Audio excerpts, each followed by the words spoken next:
Hello and welcome to the Fire Breathing Kittens podcast, a TTRPG podcast with a twist. Different characters playing each week, different systems each week, different stories each week.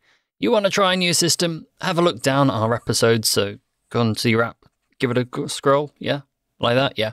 We may well have one to suit your tastes. And of course, if you are yourself an indie TTRPG designer and want us to play your system, then feel free to email firebreathingkittenspodcast@gmail.com, and I'm sure we can sort something out.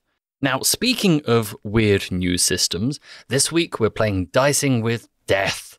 You probably haven't heard of it, unless you listened last week.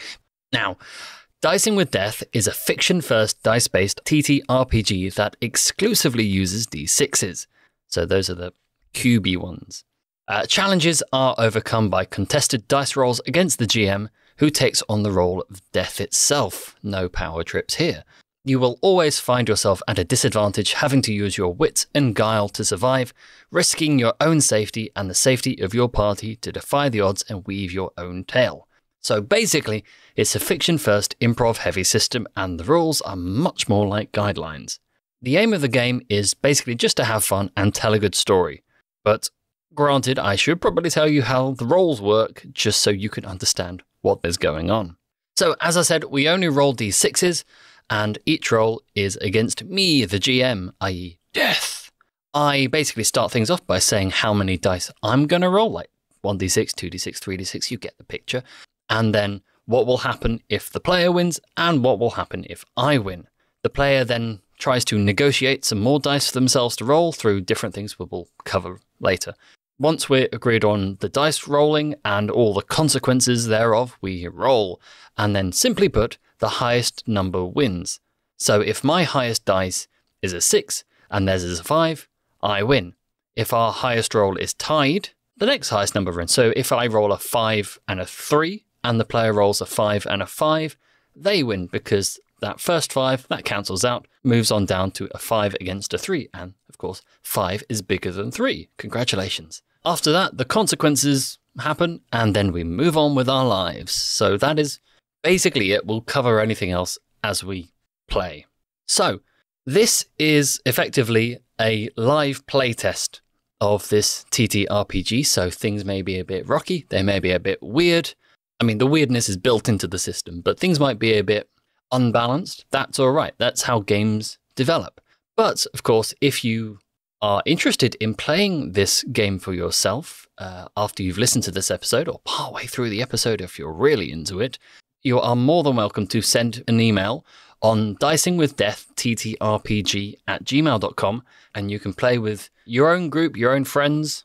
Anyway, this is the second of the companion episode. So last week's episode was a doozy. So if you listen to that one, then you know what I mean. If you haven't, it's a good time. Go have a listen to it. But this week we have the same premise as last week, more or less, but with entirely different characters. So it's going to be completely different to what happened last week. So even if you have listened to last week's one, then it's an entirely different ride this time round. So let's see who's going to go down this particular log flume of weirdness. So our characters joining us this week are Mary. What ho? My name is Mary Elizabeth Sturt. I durst not know wherefore I am here, but I am. I am of middling class, a merchant's daughter, brunette hair, ruddy skin, eyes of brown. I wear a pale blue linen kirtle with a front lace bodice over a white dress, and I'm in a strange world and looking for a friend. But truth be told, I don't know exactly what I'm doing here. I think it's important to mention at this point that Mary comes from our universe, but from about 400 years ago. Well, I do think that'd be obvious. Well, yes, maybe to you, but some people are not quite as educated as you or I. Yes, it does make sense. Next up is Bo. Well, howdy there. My name is Bo Doucette. I am from the great state of Louisiana, and I am 6'5", 264-pound middle linebacker for the LSU Tigers, and I am wearing a varsity jacket, black t-shirt, pair of jeans, and a white high-top sneakers. Go Tigers! Here's another one who's from our universe. So you're seeing a bit of a pattern here. Let's see if we can fix that with Arby. Greetings, I am Arby, Atlas. I am a human appearing, 5 foot 8 inches tall. I have pale, nearly translucent skin, dark black hair, and violet eyes. I commonly wear an olive drab flight suit. I have a fire-breathing kitten's tattoo on my right forearm. Although I appear human on the outside, inside I am scrapped together from parts of the Atlas space station. The pattern is complete. So you know how I said that this week's episode is going to be completely different to last week's? That's your reason. So, how about we get right into it? The three of you wake up on the floor. You have no idea how you got there, but you're in the same space, and opening your eyes, you see what appears to be some sort of waiting room. So you know the sort of waiting room where you go into the doctors and they've got seats all around the edge and that sort of thing. It's that sort of thing, but it's a magical room that looks different to each one of you to make you feel at ease. You're in the same location, so you're physically next to each other, but it looks different to each one of you. So how does it look for each one of you? I think Bo kind of pushes himself up off the floor, and he looks around, and all of a sudden, he is back in his college locker room that he knows quite well. For those who are not football fans, LSU is purple and gold. They have a tiger as a mascot. So there's just all sorts of this regalia, and I imagine that's what the waiting room looks like. So Bo kind of gets up off the floor, and he looks around to see Arby and Mary next to him, and he gets really excited for a second, but then he looks at his friends around, and he's just like, I don't know if we're home. So does each person see the waiting room a little differently? Yeah, so Mary, when she looks around, she sees her father's merchant business hall. So dirt-packed or wood flooring from late 1500s, like London era. I'm not a historian. I don't exactly know what it looks like, but it is definitely older, lit by candles. And there's a writing desk, and there's bookshelves, and an accounting book open on that desk. And she gets up very hurriedly and says, "Sounds, methinks I'm home." Well, you and me both. Maybe we solved our problem. Arby slowly sits up into a reclining or into a seated position and looks around and says, "Yes, we are home. We are in Narbone Grinder's workshop where I was first created."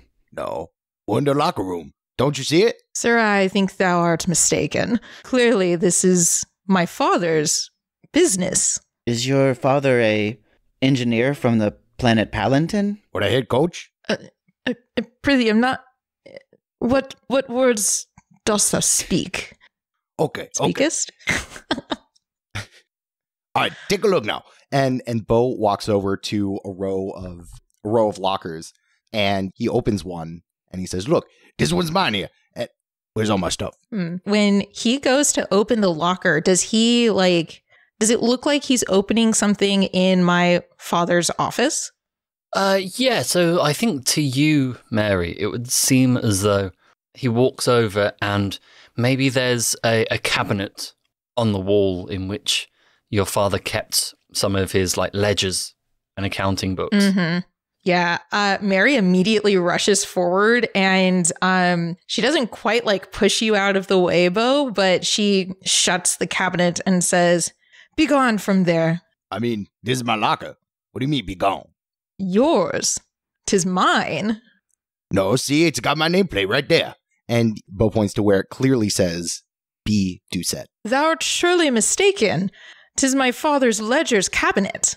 And Mary will go in and pick up one of the ledger books, and it clearly says Henry Stewart on it. On the planet Zarthan 4, there are commonly mists that confuse the senses and cause people to see multiple different things. I believe we are in a case of misunderstanding our current reality. Bong. Bong.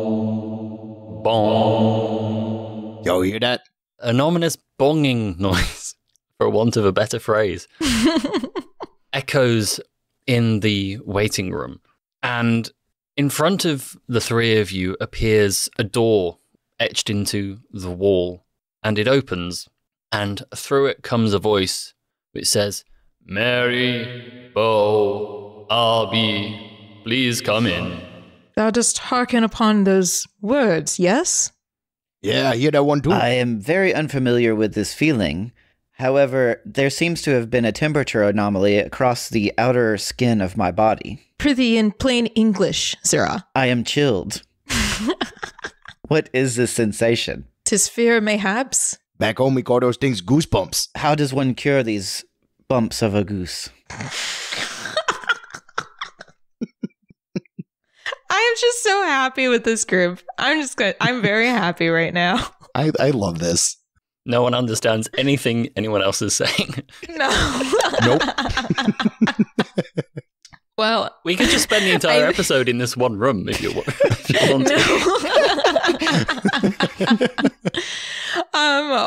She's going to keep hold of her father Henry's ledger book, and Mary says, "Well, if thou both dost be cowards, I shall go in first." And she just walks straight through the door, trying not to look scared. Bo kind of looks around and he's just like, well, I don't know what you're really trying to do with my knee pads there, but I guess I'm going to go in after you. Father is going to be very disappointed I allowed someone into his tools. I must follow after. On the other side of the door, you find yourselves in what looks to be an office. There's a desk in the middle, and there is a figure sat behind the desk wearing a dark hooded robe, and they are tapping on some pieces of slate, which seem to be inscribing different runes. And as you walk in, Mary, the book kind of fades from your arms. Aww. You see those knee pads vanish from Mary's hands. And Arby, I guess you feel quite relieved that whatever laser screwdriver or whatever it was fades into nothingness because you won't get in trouble. The figure looks at the three of you and just says, welcome. Please sit down, and waves a hand, and 3 chairs appear from nothingness for you to take a seat. Yeah, I think Bo sits down. Can't be any weirder than what I've been through in the past couple of weeks here. Arby will have a seat and say, tell me, figure, how do I relieve myself of these bumps of goose? All in good time. Mary will remain standing. As soon as she saw the chairs moving, she just immediately stopped. And then with the disappearance of her records, she is very suspicious. And she'll stand behind the chair, but she'll look directly at this hooded figure and say in the most serious tone, "Dost thou be a pawn of Satan, for thou practice witchcraft?" Well, the short answer is no. But if you are uncomfortable with this situation, then may I offer you a fainting couch? And then waves a hand again, and the chair turns into a fainting couch. Mary just immediately faints into it. But after a few moments, she just kind of rouses herself back up. Thank you. Arby's going to lean over to Bo and say, she walked in here with such determination, and yet she falls upon the couch as if strucken. What has happened? I don't know if I'm the one to answer that question. You can see Mary's actually now inspecting the quality of the couch. She's just kind of muttering to herself, "Oh, such luxury. 'Tis fit for a prince." Ooh. She's immediately okay with it. I believe introductions are in order. I am Death. Mary faints again. I think Bo also faints. But then she wakes up and she's like, "But I wake still. How dost thou be Death?" To be more accurate, I am merely a facet of the Great One's being, and I deal with incoming souls to the afterlife. Which brings me on to your being here. I'm afraid to tell you that The three of you are dead. Bo just kind of looks up and he's like, "Oh, mon Dieu. I didn't realize it was going to be my time this quick, but..." Nay, thou art telling a falsehood. I am not understanding how a being fabricated from parts could be dead. Well, 1 second. And they reach over and grab one of the bits of slate. Yes, so I don't suppose any of you are experts in multidimensional pathology, are you? I'm an expert in many things. Multidimensional pathology, not one of them. No, I thought not. The short answer is, for the two of you, Mary and Bo, neither of you are from the dimension you died in. And someone sneezed on you. Well, that ain't very nice of them. Well, no, but your bodies were unable to deal with the viruses, and soon you passed away.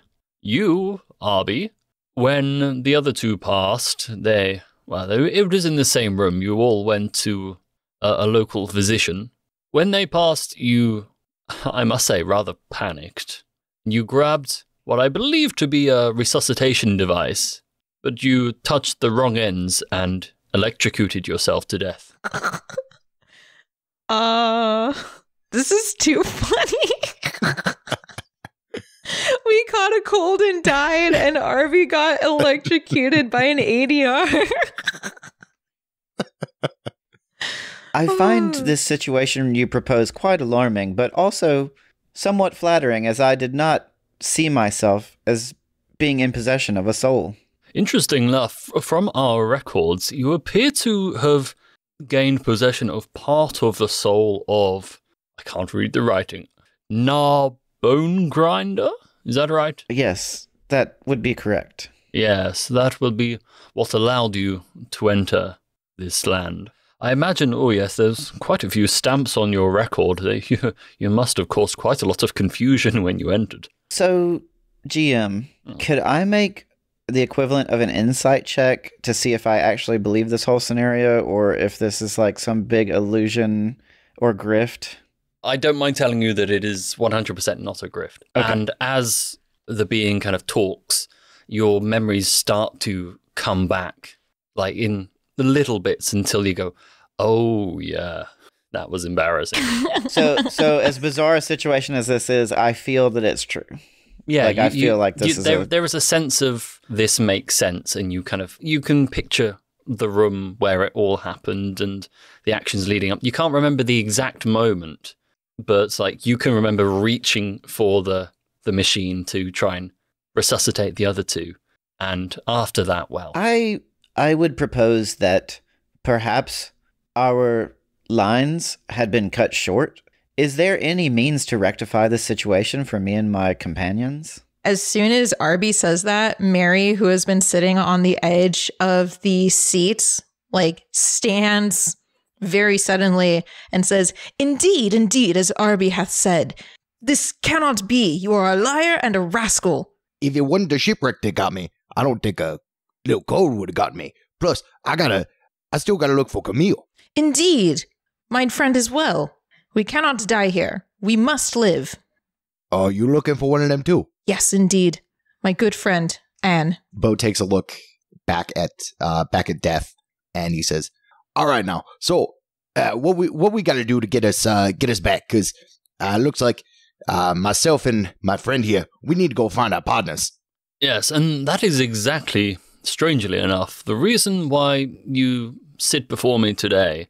At the moment, we are trialing a new scheme in what you know to be the afterlife. We call it the land of the dead, but you can think of it as the same thing.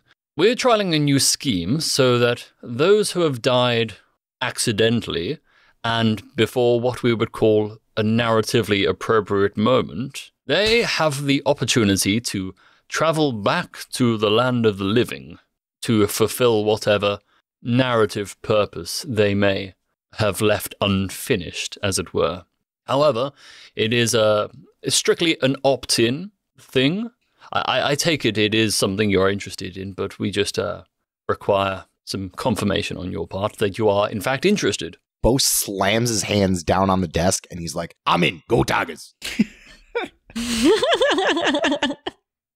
Indeed, you have my confirmation as well. What are the stipulations and timeframes of said window of opportunity for returning to deal with our situations? You ask the most pertinent questions. You must have this here. And they push over to you another piece of slate.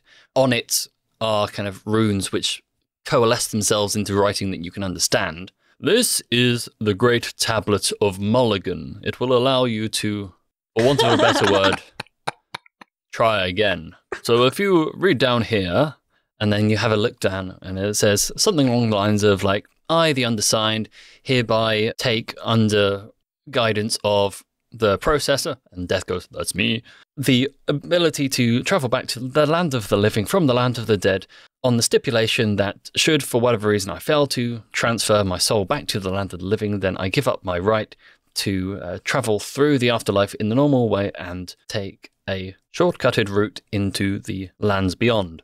This is your opportunity to go back to the land of the living, and if you should not be able to do that for whatever reason, there is a certain time limit, because your souls will be marked to travel to the land of the living, which means they are no longer stable in the land of the dead. If you fail to leave in time, your souls will depart to the great nothingness beyond, which is where all dead people's souls go. It's just yours have an expedited trip.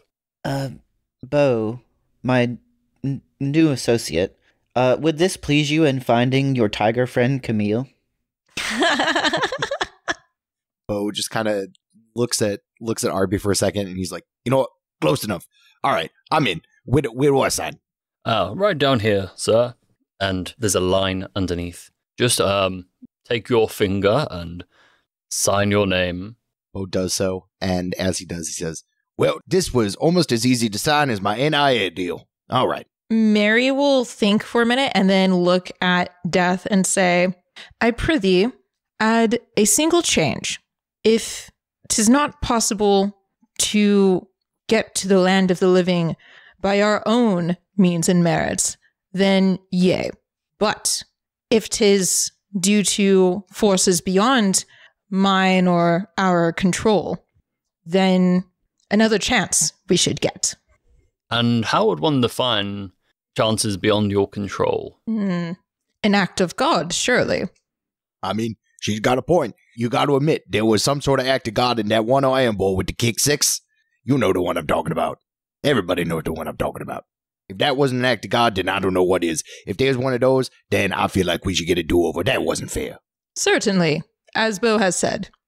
I will make one quick amendment, and they take their finger and just swipe along one of the lines, and then it just says, there will be no acts of God on this trip.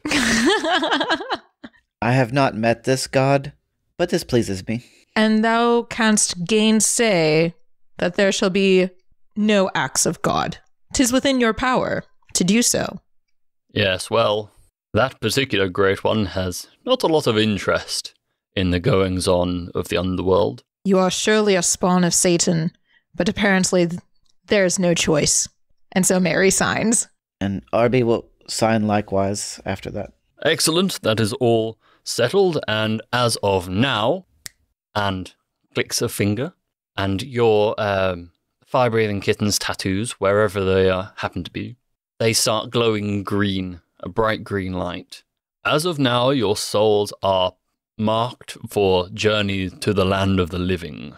As I said, if you, for whatever reason, spend too long in the land of the dead, your souls will be forfeit and will progress to the great nothingness beyond. So I would implore you not to tarry too long on frivolities in the land of the dead. Death, might I say that your orderliness and fairness in this situation has been impressive. Well, thank you. We don't have a feedback form, but it is appreciated. I will leave you to your quest. Your next stop is to find the boatman who will take you up the river to the gate to the land of the living. And then they provide instructions so you can find it when you should so wish. So, I think that's just about everything. You know how to get there. Oh my, it's lunch. Should be off. See you. And the office and everything else dissolves around you, and you find yourself in a very confusingly loud marketplace. It's a mishmash of cultures, so there's bizarre type deals, people with like boxes of, they sell in the land, probably bones mostly. Bones, bone waxing material, that sort of a thing. Lots of myrrh, I would imagine. And then off to the sides, you've got like great temples kind of mashed into each other. And you can see large kind of green ethereal towers rising from slightly smaller buildings. And it's just a lot going on. So there are people walking by you who some look quite similar to you in the sense that they look just a bit more pale, a bit more gaunt, almost as if they've been dried out somewhat. Some others look almost transparent, so the skin goes transparent. You can see the skeleton underneath. But they're all walking by and talking to each other quite happily for the most part. I think as Bo takes this in, he just kind of looks around, he looks at the tattoo, and just shakes his head, and he's, "Oh, Boan and Yudkuyan, what are you getting yourself into now?" "All right." And he's going to look around to see if Mary and Arby are around. They're standing right next to you. "Okay, so what's the game plan here?" Surely 'tis to find the boatman. We must not tarry. Mary, some of the things you spoke about have me quite concerned. Are these bumps of goose caused by this witchcraft you suggested? Nay, nay. Gooseflesh 'tis a feeling. Satan is a force. I think we should stay clear of this Satan. Indeed. Where would you recommend we look for this river? I am unfamiliar with this place. Is it familiar to thou and thee? "No, but I think I'll figure it out." In my experience, boats can often be seen on the horizon from a higher vantage point. Perhaps we get up somewhere high and might see the rigging or some, semblance of where these boats are located. I think Bo kind of bends down, gestures for Arby to get on his shoulders, and he's like, "Come on now, middleman." I know I have a slight frame, but I am alarmingly heavy for my size. Are you sure you can lift me? "I'll try." Well, that sounds like a perfect time to try out the challenge mechanic. So, how this normally works is that the character tries to do something which I deem as kind of risky or could have unintended consequences. So, in this case, I would set a difficulty. For this, I will just say I'm going to roll 1d6. Basically, the lowest difficulty it could get, because all you're trying to do is lift up your friend. So on a success, so if you win, then you successfully lift him up due to your own training. If I win, so if my dice roll is higher, then you'll tweak something in your back and you're unable to lift him. And mechanically, I'm not going to actually, and we'll do one minor wound. I like those odds. So from your point of view, so Yes. that's the challenge that's been set. Players always start a challenge roll on 1d6 rolling. So they can utilize a couple of different things to try and negotiate for more. So the first thing to do is look at your traits to see whether you can get anything. So these are basically just words to describe your character. You get a new trait every time you level up, because you level up by growing as a person, basically. So that's one way you can do it. Another way you can do it is looking at the context of the situation, so your character background. So if you fancy a bit of a freebie, then I would say, as your background is basically a football jock, you're probably quite used to lifting heavy people. So if I were in your situation, I would go, okay, so I'm a football jock. I've lifted loads of heavy people before to try and tackle them. I've done a lot of weightlifting in the gym to do this exact thing. Can I get an extra D6 because of that? And I would go, yes, of course, that sounds perfectly reasonable. So that's one way. Right. That's another way of doing things. If you fancy, you can also spend a stress point to just add an extra d6, but they're quite a limited resource, so be careful with those.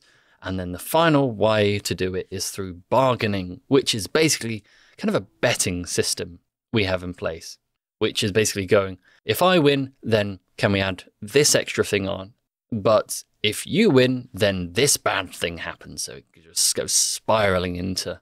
But if you want to just stay on the basic route for the time being, you are more than welcome just to claim that freebie and go up to 2d6. All right. So I think I will just go up to 2d6. I was thinking, so Bo's one trait for right now, since we are level 1, is competitive. I don't think competition would fall too close to here since he's just not trying to outlift anybody. But I would say 2d6 is probably where we should land. Alternatively, I do want to suggest, Arby doesn't think that Bo can lift him.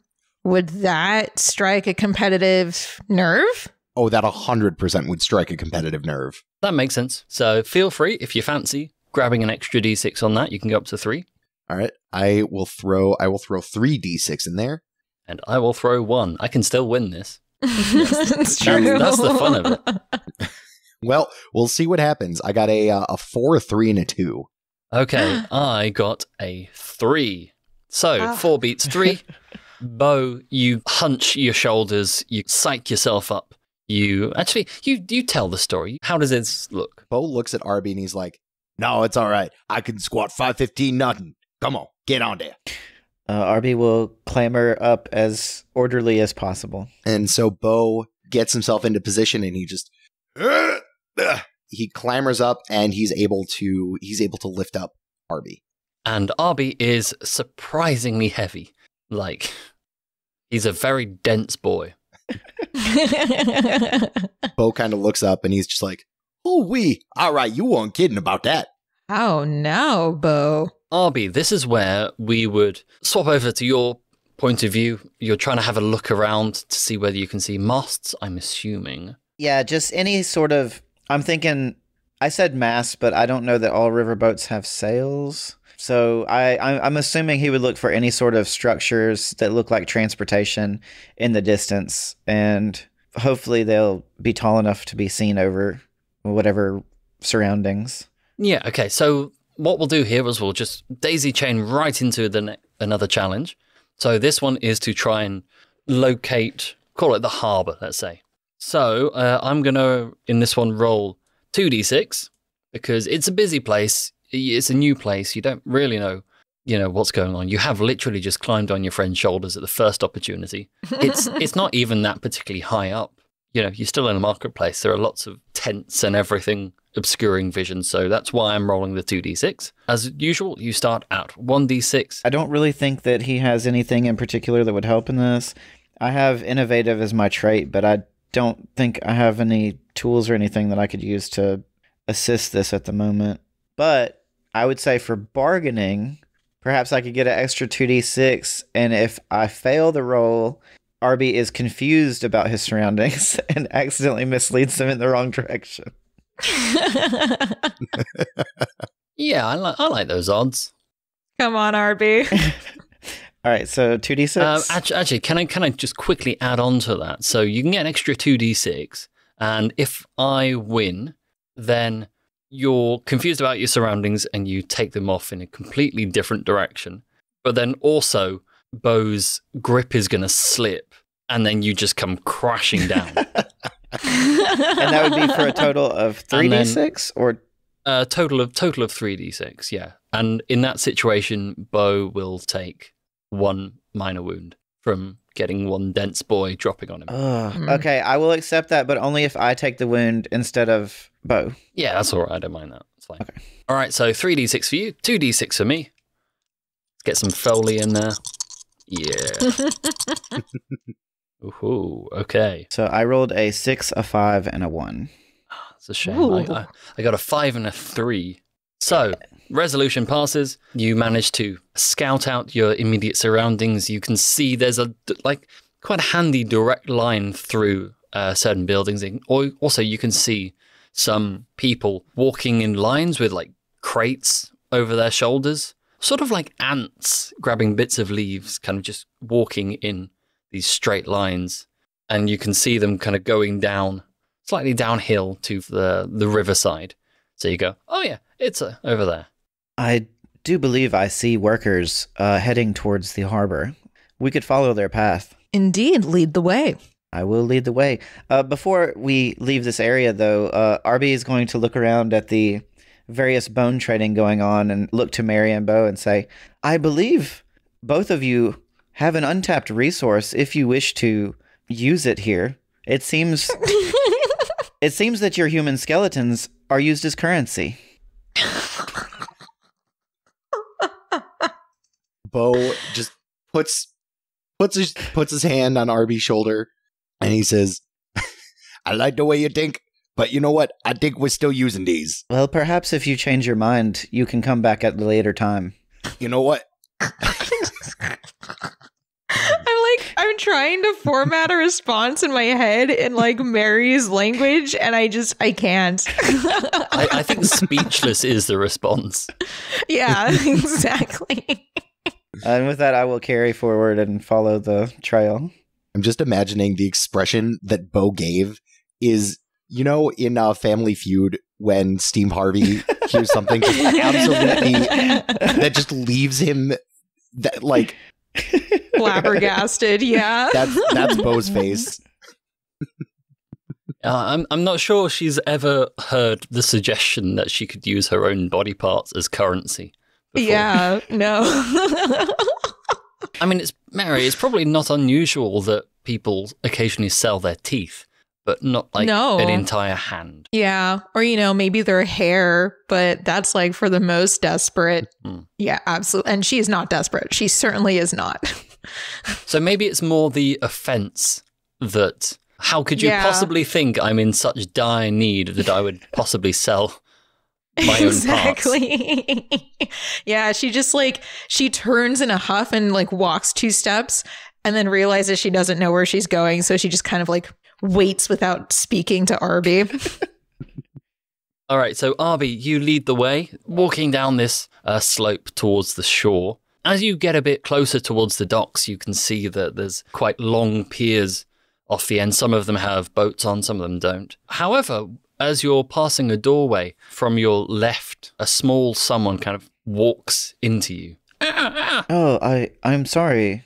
I did not mean to bump into you. It's okay. It's okay. And you take a look at this person, and it's what appears to you to be some sort of old woman, hunched over, wearing a purple robe with a hood that covers her face. No harm done. No harm done. If you'll excuse me, I am on my way for some very important business. And Arby will continue on. Wait a minute. Yes. And this person kind of takes a look at you from under the hood. I recognize you. Yes. Bone grinder. Yes.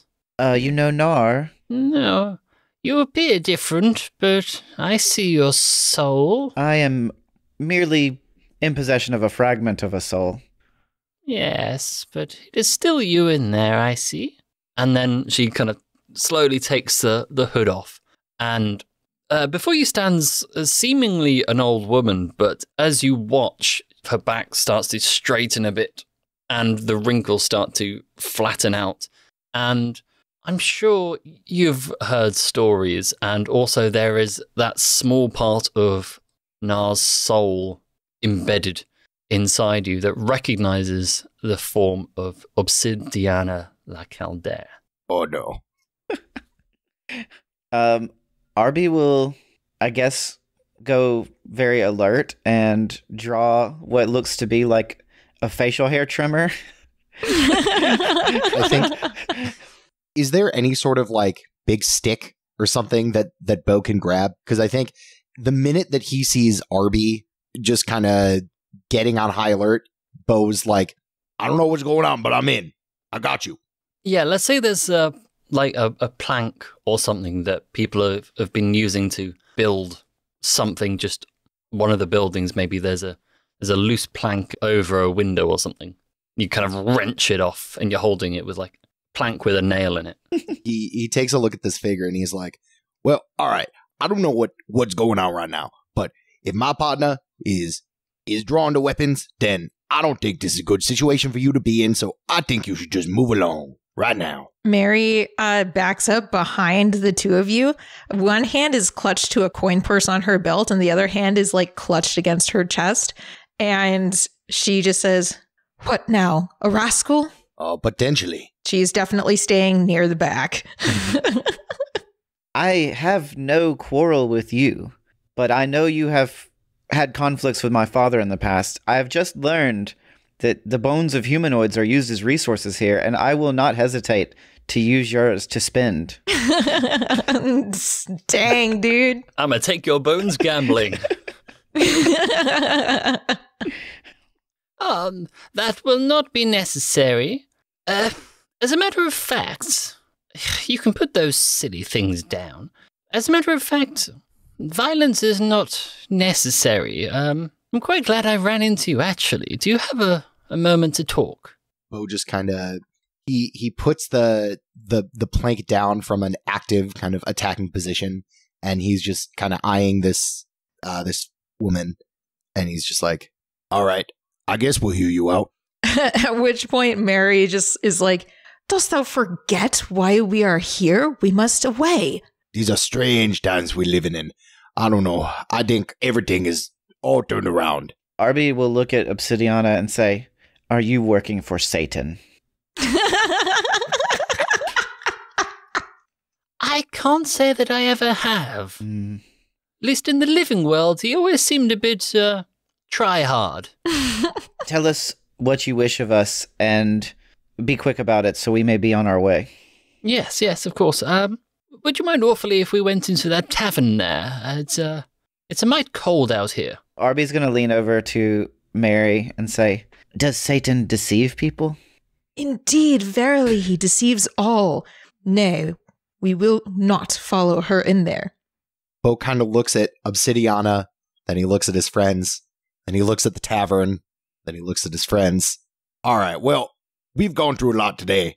I could certainly use a drink. Death did warn us, Bo, that we should not dally. Oh, lighten up, you kuyan. One drink ain't gonna get our souls taken. Sayest thou indeed? Oh, fie. Perhaps you could get these drinks to go, and we could be on our way. Yeah, I mean, they do that at home. I feel like nobody's gonna stop us. I'd take a drink to go. We can head inside and figure out the details there. I won't take much of your time, I promise. I still got my eye on you, though. Well, I should hope so. It's been a while, and my skin might not be quite as perfect as it used to be, but I do like to think that I'm still somewhat of a looker. Bo, I am very conflicted about our course of action here. Mary does not wish to go inside. You do wish to go inside, and I do not know where my intentions draw me. Well, if your lady friend does indeed wish to remain out here, she is more than welcome. I'd certainly think if one of us goes, we should all go, or we should all remain outside. Perhaps we accompany Bo and remove him if we feel the situation has become dire. No, it's all good. I can hold myself just fine. We stay together, but my eye is upon thee, she says, like staring directly at the woman. All right, I guess we'll go inside following Bo. Okay, so she leads you into this tavern, which I have named just because I found a very fun name in my brain. It's called the Bone Idol. Oh, I love that. That's a good name. That's like the double entendre too. Oh, so good. It would have been a real shame for you not to have experienced that. Maybe I should have just led with a name and you'd go, yeah, I'm going to go into that. That's true. Note for next time, lead with the name of the bar. Got it. So she leads you into the Bone Idol. And inside, as you can imagine, it's all very bone themed. So the bar is kind of made from bones. All the chairs and tables are made from bones. It's almost as if they've got an excess of bones in the underworld. But it looks very much like catacombs, basically. But that's just the decor. So she'll kind of talk to the bartender briefly, order some drinks, and then sit down at a booth. I hope spending time here in the land of the dead has made you appreciate the preciousness of the resources that hold you up. Are you referring to my bones? It seems they are a very high commodity here. Well, there are a lot of them. Once we've decided to move on to the next world, then the bones are pretty much useless, and everyone is very utilitarian about them. Hence, everything's made of bones. So I'm curious, what does the menu look like here? It's quite stark, weirdly enough. It's almost like, people don't actually eat or drink here. You're saying this place doesn't have a full menu? Well, if you imagine it's like one of those trendy bars where everything is, instead of drinks, it's more vapor. So you kind of inhale, but because if you're dead, there is no benefit to actually, taking in food or drink. It's more the sensation that is the commodity rather than the actual item. Bo kind of looks at this and he's just like, well, this wasn't legal back home. So, I don't know how long this is going to take, but if I got to go back to school and I get tested, this ain't going to look very good. I'd like to imagine that, the smoke and stuff is all, different colors, too. And, yeah. And Mary's just, simultaneously, so she's not sitting in the booth, for one, and she's definitely suspicious of everything, but she can't help but just kind of, wave her hand, through the smoke and enjoy it. Sounds. This is incredible, really. Mary's having a very conflicting experience of this, isn't she? Very conflicting. Very conflicting. You'll find she's got quite a lot of cognitive dissonance. So how many bones must we sacrifice in order to experience these vapors? I've sorted it with the bartender. Unsure how it's going to affect him. Arby will stick his head in the vapors and just breathe in. I don't have a normal human biology, so I'm not sure if I'll have an effect or not. Well, that sounds like the perfect time for a luck roll. So luck rolls are basically there to govern stuff which doesn't rely on skill or traits or any of that jazz. It's just hey, maybe not. It's a very clear binary option. So how these work is I roll 1d6, the player rolls 1d6, and whoever gets the highest roll wins. So in this case, if you win this one, actually, how would you prefer it to go? Would you prefer to feel something out of it, or would you prefer not to? I imagine, because he is very advanced android, that he has some sort of sensory, but I don't think it's as maybe not as fine-tuned as a biological being. So I imagine he would have some experience from it, but it probably wouldn't be super impressive. It'd probably be those descriptions of seltzer waters where it's the memory of a strawberry. It's it gets very muted, but he still gets an idea for it. So I think that would be the ideal outcome, or what I think would be the ideal outcome. Well, how about we say that kind of muted scent is what happens if I win, but if you win, then you get a much more full profile out of it. You actually kind of take it all in, and it's surprisingly pleasant. It actually kind of makes you feel somewhat more content. Interesting. Yeah, sure. Right, so with luck rolls, if it's a tie, then we just roll again, and if we keep tying, then we just keep rolling until someone wins. If you've lost, you can spend the stress point to re-roll a luck roll once. In this situation, I wouldn't bother. It's not exactly super high stakes, but you always have the option. This is the highest stakes of the whole game. Well, you don't want to see what the first luck roll of last week's episode was. The stakes are there. All right, so rolling. I rolled a 2. I got a 4. Nice. So you stick your head into these vapors and take a strong sniff, expecting it just to be kind of a muted, kind of, as you said, memory of a taste. But what actually hits you is just this sense of contentment, like something you've never actually felt before and something you didn't know you could feel. I have never experienced this before. I am feeling more than I ever felt in the land of the living. That good, huh? Arby just stares off into the distance, like like he's just frozen for a second. I think Bo takes a look at that and he's like, all right, twist my arm. Okay, give me a hit of that. And Bo's gonna take a big ol' whiff. Can a robot get high? Is the question we're answering today, folks. The answer apparently is yes. Yeah, apparently. Do you want me to roll a luck roll as well? No, I don't think that's necessary, considering you're a human, not a robot. So I think Bo takes a big ol' whiff of this vapor, and he's just like, "Oh, that is really something. I don't know how they got Mima's gumbo recipe, but tastes like the real thing." I am new to the concept of friendship. However, I am struck by the feeling that you two are my closest friends.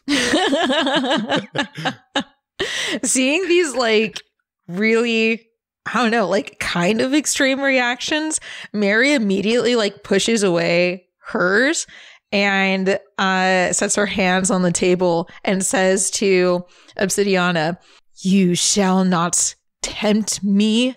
I will not give in to this temptation that you have led mine friends to." Bo kind of looks over and he's like, "Well, if you don't want it, I'll take it." She immediately, like, slaps your hand as you reach for it, says, "Nay, 'tis a trick." I will just say, Mary, you push it away a bit, but there is a lingering smell just kind of wafting around you of roast venison. Oh my God. Oh, it's roast venison, but then it's also like there's like a meat pie smell too, with like that flaky crust like, smell. Gamey, yeah. Oh my God. Would she give in to this? It's been a while. It has. It's been a while. Mary, if this is witchcraft, I think I like witchcraft. No.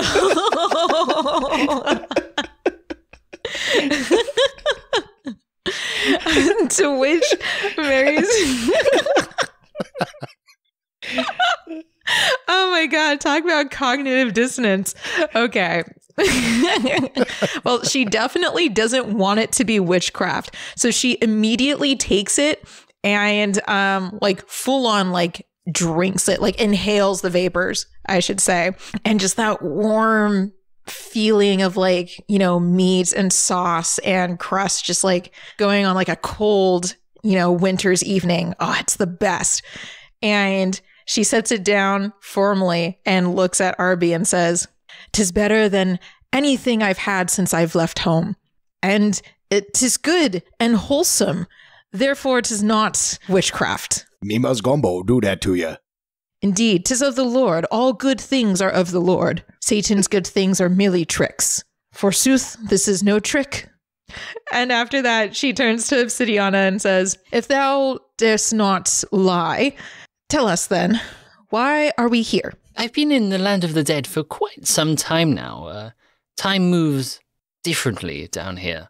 And put it this way, I've had quite a while to think about my behavior in the land of the living. And also, I've been subject of some rather strong words from people who I've sent here myself, who I've run into on occasion. And yes, I've decided I want to try and mend my ways. I want to try and repent, and I think the first port of call for you, which is why I'm glad I've seen you, actually, is just to apologize to whatever part of Nah resides in you. And, you know, I just want to apologize for sabotaging you and your family and just making everyone's lives worse. Because I never understood, really, what I was doing. I did understand, even. I suppose I didn't care. But I never thought anything would come of it, really. And, well, I have been proved wrong. Now I just want to find peace. And if being able to apologize to you and your ilk is the way to do it, then so be it. Whatever part of Nar resides within me, I do not feel any feeling of wrongdoing from you. I think you would be better suited making your appeasements with the living rather than an android constructed by the person you wronged. I mean, that would be the ideal situation. It's just, only souls marked for traveling back to the land of the living are in fact able to go back, so I cannot possibly travel back there myself. So hopefully you might maybe take a message? I believe this can be accomplished. I'll tell you what. And then she kind of reaches from around her neck and kind of pulls off an old silver amulet. I got this when I was a young girl. It was a gift from my sister. Did you know I had a sister? No, I don't suppose you would. No, I had a sister. We grew up together, and she got this for me on our 6th birthday, I believe. Poor girl, she went down with the pox less than a year later, and I rather lost faith in the world we lived in at that point. And that's not to make any excuses for my behaviour. That probably didn't help, did it? But if you were to take this back with you, then I would be most appreciative. My sister's grave lies on a hill not far from Nicomoy. I would be most grateful if you would place this in the grave with her so she can have it back after all these years. If I agree to this, would you do me a favor and tell me what it was you did to wrong Nar Bone Grinder? Well, according to the wiki, once upon a time I sabotaged some sort of power cell, I seem to remember. So I imagine I would have heard this story before because that was what led to Nar meeting up with RepairBot 7 and creating Arby. So does this sound like... I'm not trying to ask you if I trust the NPC, but do the events sound like they line up with what I know? Yeah, and there's you do still have part of Nar's kind of soul, consciousness, whatever you want to call it, rattling around in there. So there will be some level of memory within that you can compare it to. I am not adverse to this task. However, in order to complete it, we need to be on our way in order to get passage back to the land of the living. So I believe we should not dally here further. I will take this amulet and I will return it to the land of the living for you. Yes, of course. Thank you very much. I don't suppose I'll ever see you three again. It's been wonderful meeting new people. And, sorry, what? Awfully rude of me. Not Nar. It is, Arby. Arby, yes. It was good to meet you too. So I will take the amulet and I will start to leave and I will say, thank you for the witchcraft vapors as well. And then I will try to lead my friends out as quickly as possible. I think Bo, as he's getting up to leave, he goes over to Obsidiana and he is just like, that's a very big thing that you're able to do. So if nothing else, take that as solace. I don't know, but you done a good thing. Yes, I hope so. I hope it all comes out for the best. You and me both. And I think with that, Bo heads out. Mary looks like she's going to say something, but then instead she just narrows her eyes at Obsidiana and walks away and follows the other two out. She doesn't know this woman. She's very suspicious of her. She is yo-yoing all over the place, isn't she? Exactly. Mary's just like, I know what cognitive dissonance looks like. I've seen it in the mirror. When we are out of her earshot, and probably he would wait until we actually leave the building and make sure that she's not behind us. But Arby would look at Mary and say, I get a peculiar feeling taking this offer from this individual. What she says rings as possibly true. However, I feel there might be more behind this situation than I understand. Indeed, my suspicion is the same. May I see the trinket? Yes, I will hand it to her. Okay. So, GM, I'm not sure if this is a luck roll or something else, but Mary, as much as she hates it, is a sorcerer of sorts. She has witchcraft powers. And I would like to see if she can sense any witchcraft coming from this amulet. She just wants to be sure that they're not being tricked or anything like that. So I'm not sure if that would be a luck roll or something else. No, that would just be a regular challenge roll. However, I would say due to you being in a strange place and not having much control over things yourself, I'm going to be rolling 4d6 for this.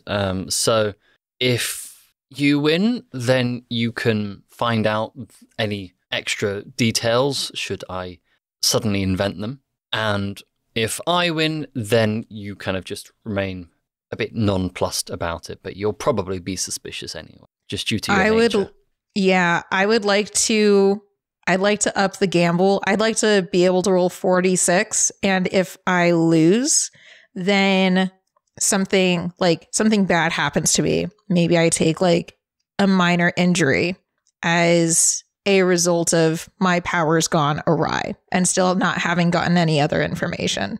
But if I do win, then I know for sure if this is something that we should keep with us or not. I think trying to add an extra 3d6 onto that would be a bit more risky than simply a minor wound. So how about I will say maybe an extra 2d6 to bring you up to 3, but if I win, instead of a minor wound, you get a major wound, which is because you're kind of focusing so much of your energy into it that it just backfires. I think that's fair. I think it's worth it to make sure that this is not going to be a bad thing later. Okay. I'm going to try it. Right, ready? Ready. Get some of that. Yeah, fully. And roll. Crap. Oh, no. It's not good. Right, so what's your highest? 3.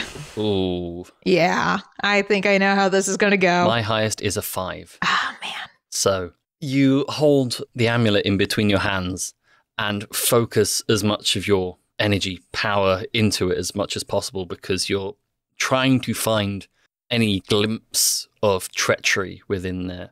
And you're so focused on it. The energy like courses in between your hands, bouncing around in there, up to the point that you can feel it getting hotter and hotter and hotter, but you're so focused on it that you don't pay attention to it at all, up to the point where it just explodes in your hand and throws you back against the wall, so that both your hands are now quite badly burnt. And yeah, as we said, you take 1 major wound. Arby will run to Mary's side and say, "Clearly this is the work of Satan." Indeed. I think Bo's going to do the same. He's going to run over to Mary and just kind of pick her up and be like, "Okay, I don't know how much I was believing about this whole Satan thing, but all right, maybe he's around." 'Twas the amulet. 'Twas the amulet.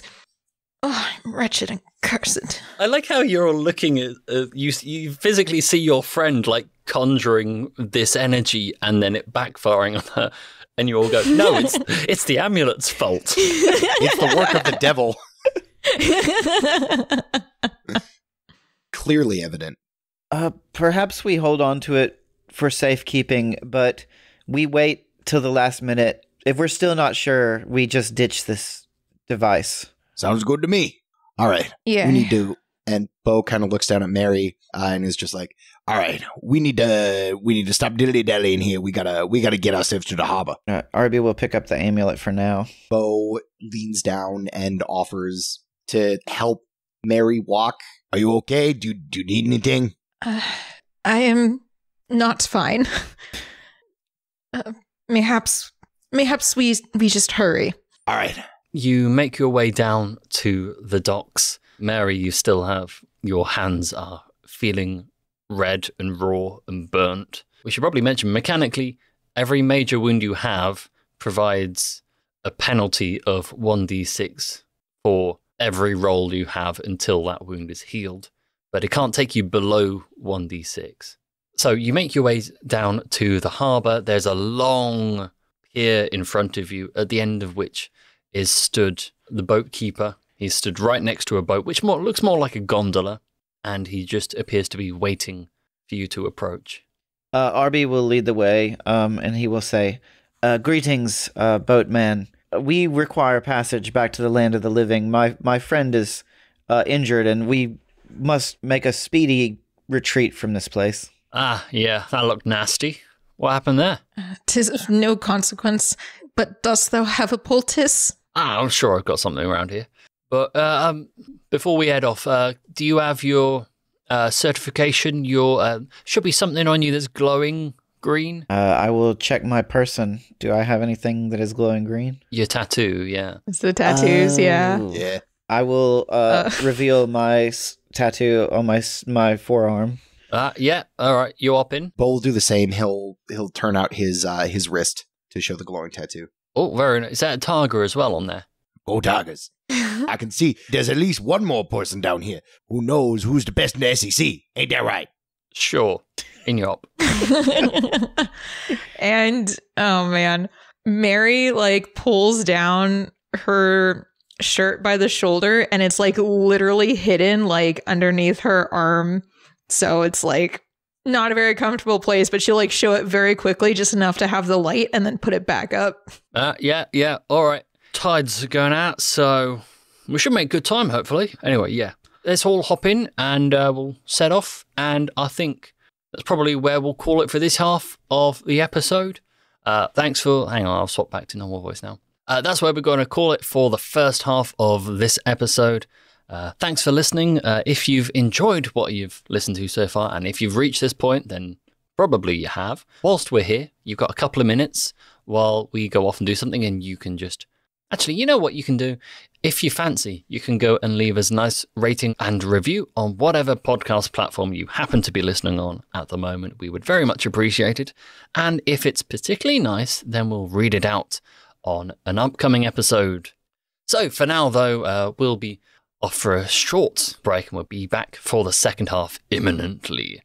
So for now, though, we must say a bon voyage to Mary. Ouch. Bo. Go Tigers. And Arby. Arby is just weighing this amulet in his hand, trying to figure out, do I throw this overboard or what am I going to do?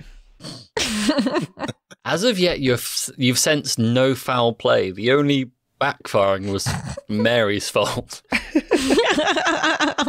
No, it was definitely the amulet. We'll continue the conversation later on.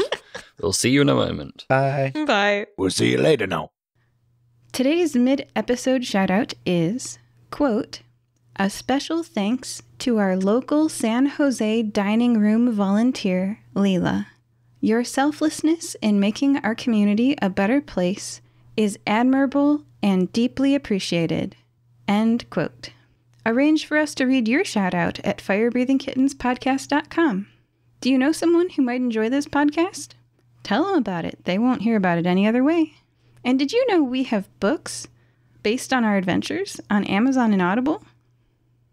Welcome back to this episode of the Fire Breathing Kittens podcast. Did you have a nice break? Did you leave us a nice rating and review? I hope so. I did. I didn't really. I was getting some food. Where were we? Yes, we are still joined by Mary, Bo, and Arby. They have not run off just this moment, but they are trying to make their way to the land of the living because they have been trapped in the land of the dead by freak accident. A very embarrassing one at that. So basically what's happened so far is they've met Death, or a representative of Death. They've met an old enemy, and Arby's been on Bo's back. That's the important things. They've just met up with a boatman who will try to take them down to the gate to the land of the living. And that is where we join them. They've left the harbour area. They're leaving the trappings of civilization behind, or what can pass as civilization, where basically everything's bone-themed.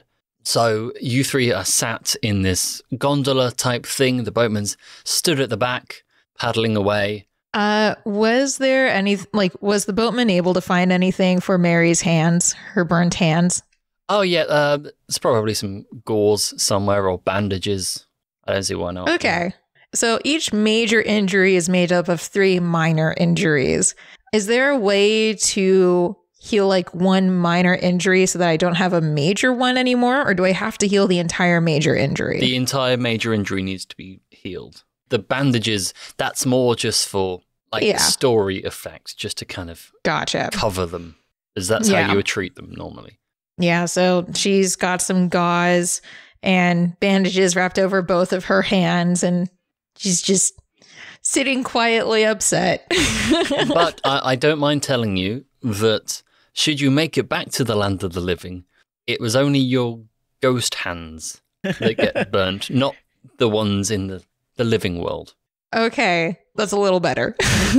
That one simply died, didn't get burned. Arby would walk over and sit by Mary and say, I appreciate you injuring yourself and attempting to help me find guidance on this amulet. I am only sorry that I could not actually help. Your sacrifice is much appreciated, as you did not have to do that for me. Well, that is indeed a happy thought. How, in the past, have you found whether someone was trustworthy or not? Well, usually if they are Protestant, they are trustworthy. True people of God. Catholic, not so much. They believe they are of God, I must say, not as enlightened, perhaps. I think at this, Bo takes a look and just kind of like narrows his eyes. It's just like, well, back home, those are fighting words, but I feel like we got more important business to settle. They're fighting words for Mary, too. Oh, I cry your mercy, Bo. I did not know thou wast a Catholic. They are fine people. Just not as fine as Protestant, is all. So long as you're not an Alabama fan, I think we can get along. Oh, how did you find yourself afflicted with this Catholic status? Well, you know, Arby... Steve Harvey face once again.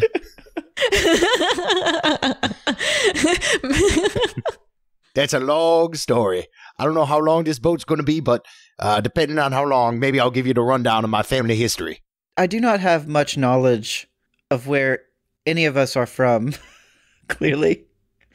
The only knowledge I have pertaining to different factions of these sorts is ancient Oros, where people determine their religious beliefs based on the color of their clothing. Is this similar to the conflict between the Protestants and Catholics? You know, I think you're on the wrong train, but you're on the right tracks there, my friend.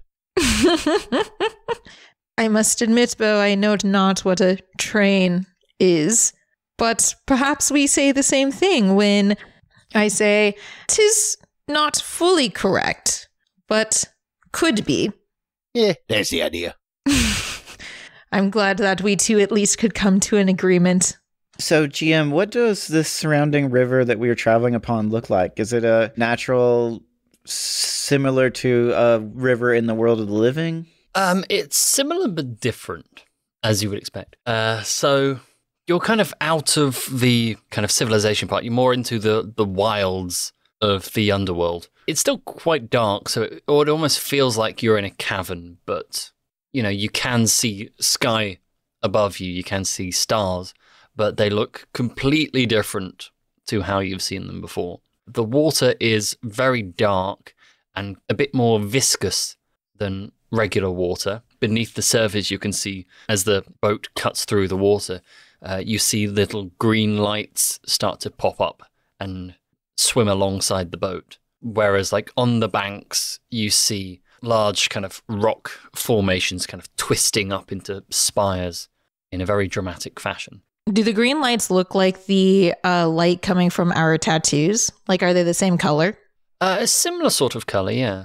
I think Mary's going to just like reach her hand down into the water and see if like what it looks like, if she can grab anything, or if it's just kind of more like, ooh, sparkly water. Well, funny you should do that. Oh no, I've done it again. Mary and her hands. I know.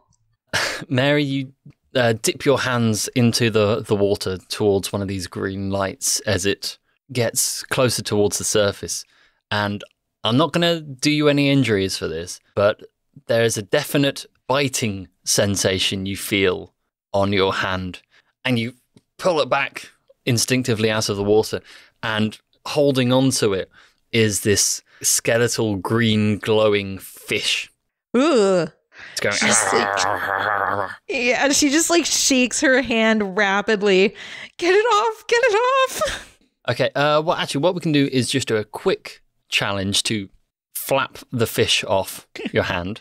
Okay. So I'm just going to roll 1d6 for this. Okay. I only have 1d6 because I have the major injury. Well, okay. So, like, is the minimum to roll a 1d6, or does my major injury take that away so I can't roll anything? You can't go below 1d6. But Cool. if you want to get any more than that, you either need to bargain for extra to take account of that penalty, or you try and take advantage a bit more of your traits and stress points. Okay. So, my trait is unimaginative. If I literally just like slam my hand down onto the like deck of the boat, can that add me another d6? Like trying to break the skeletal fish apart? You could get an extra one. Okay, solid. But if Yeah, you I think were just doing that one, then it would kind of get cancelled out by the wound. that's true. So- Oh, dang. How about I can offer you a bargain? I will give you an extra d6 on that to kind of, so you end up being able to roll 2d6.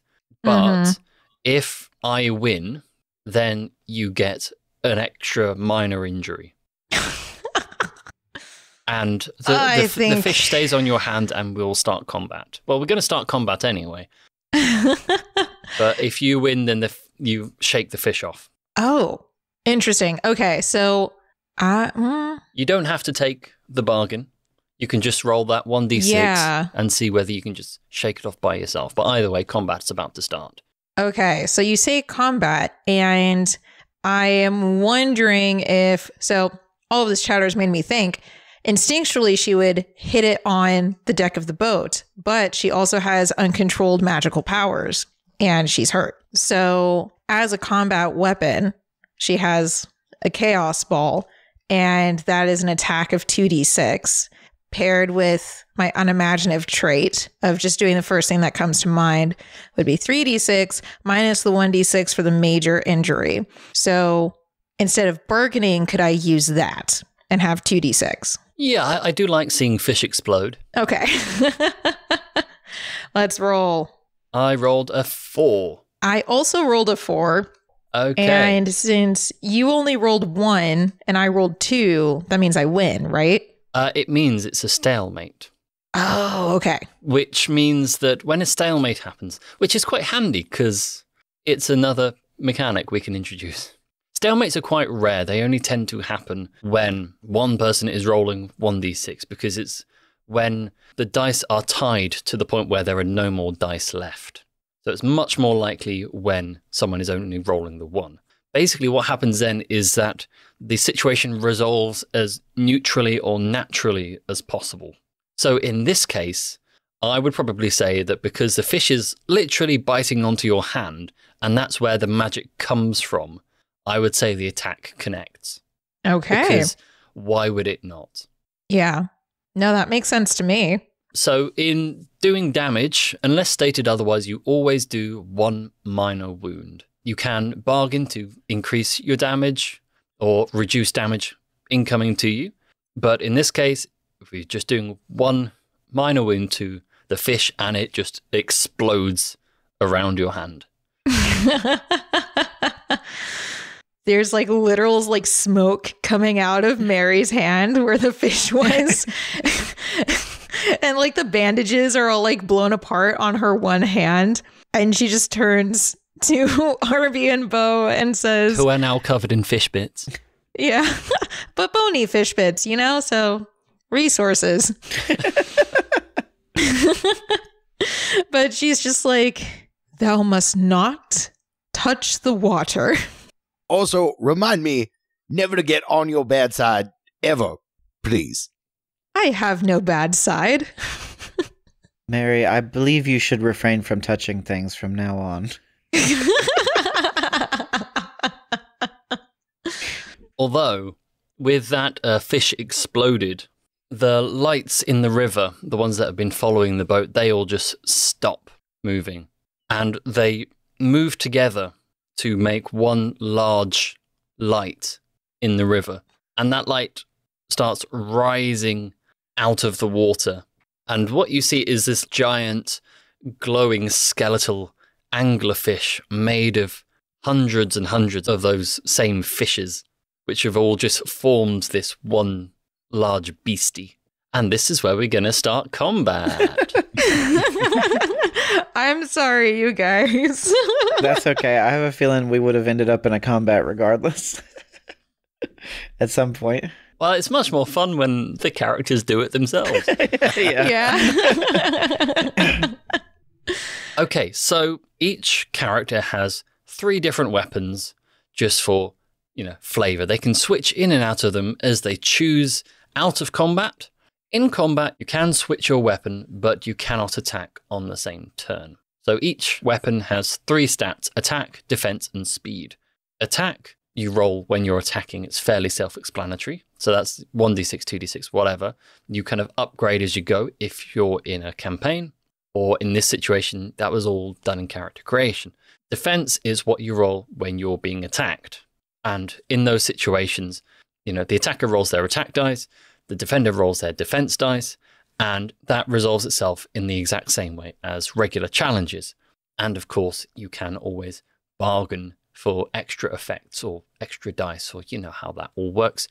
Speed is slightly different. That determines the order we go in combat. Now, in last week's game, we had it so it just has that one single stat, and the higher the stat is, the quicker you move. However, we're going to try and do it slightly differently this time around to see how that goes.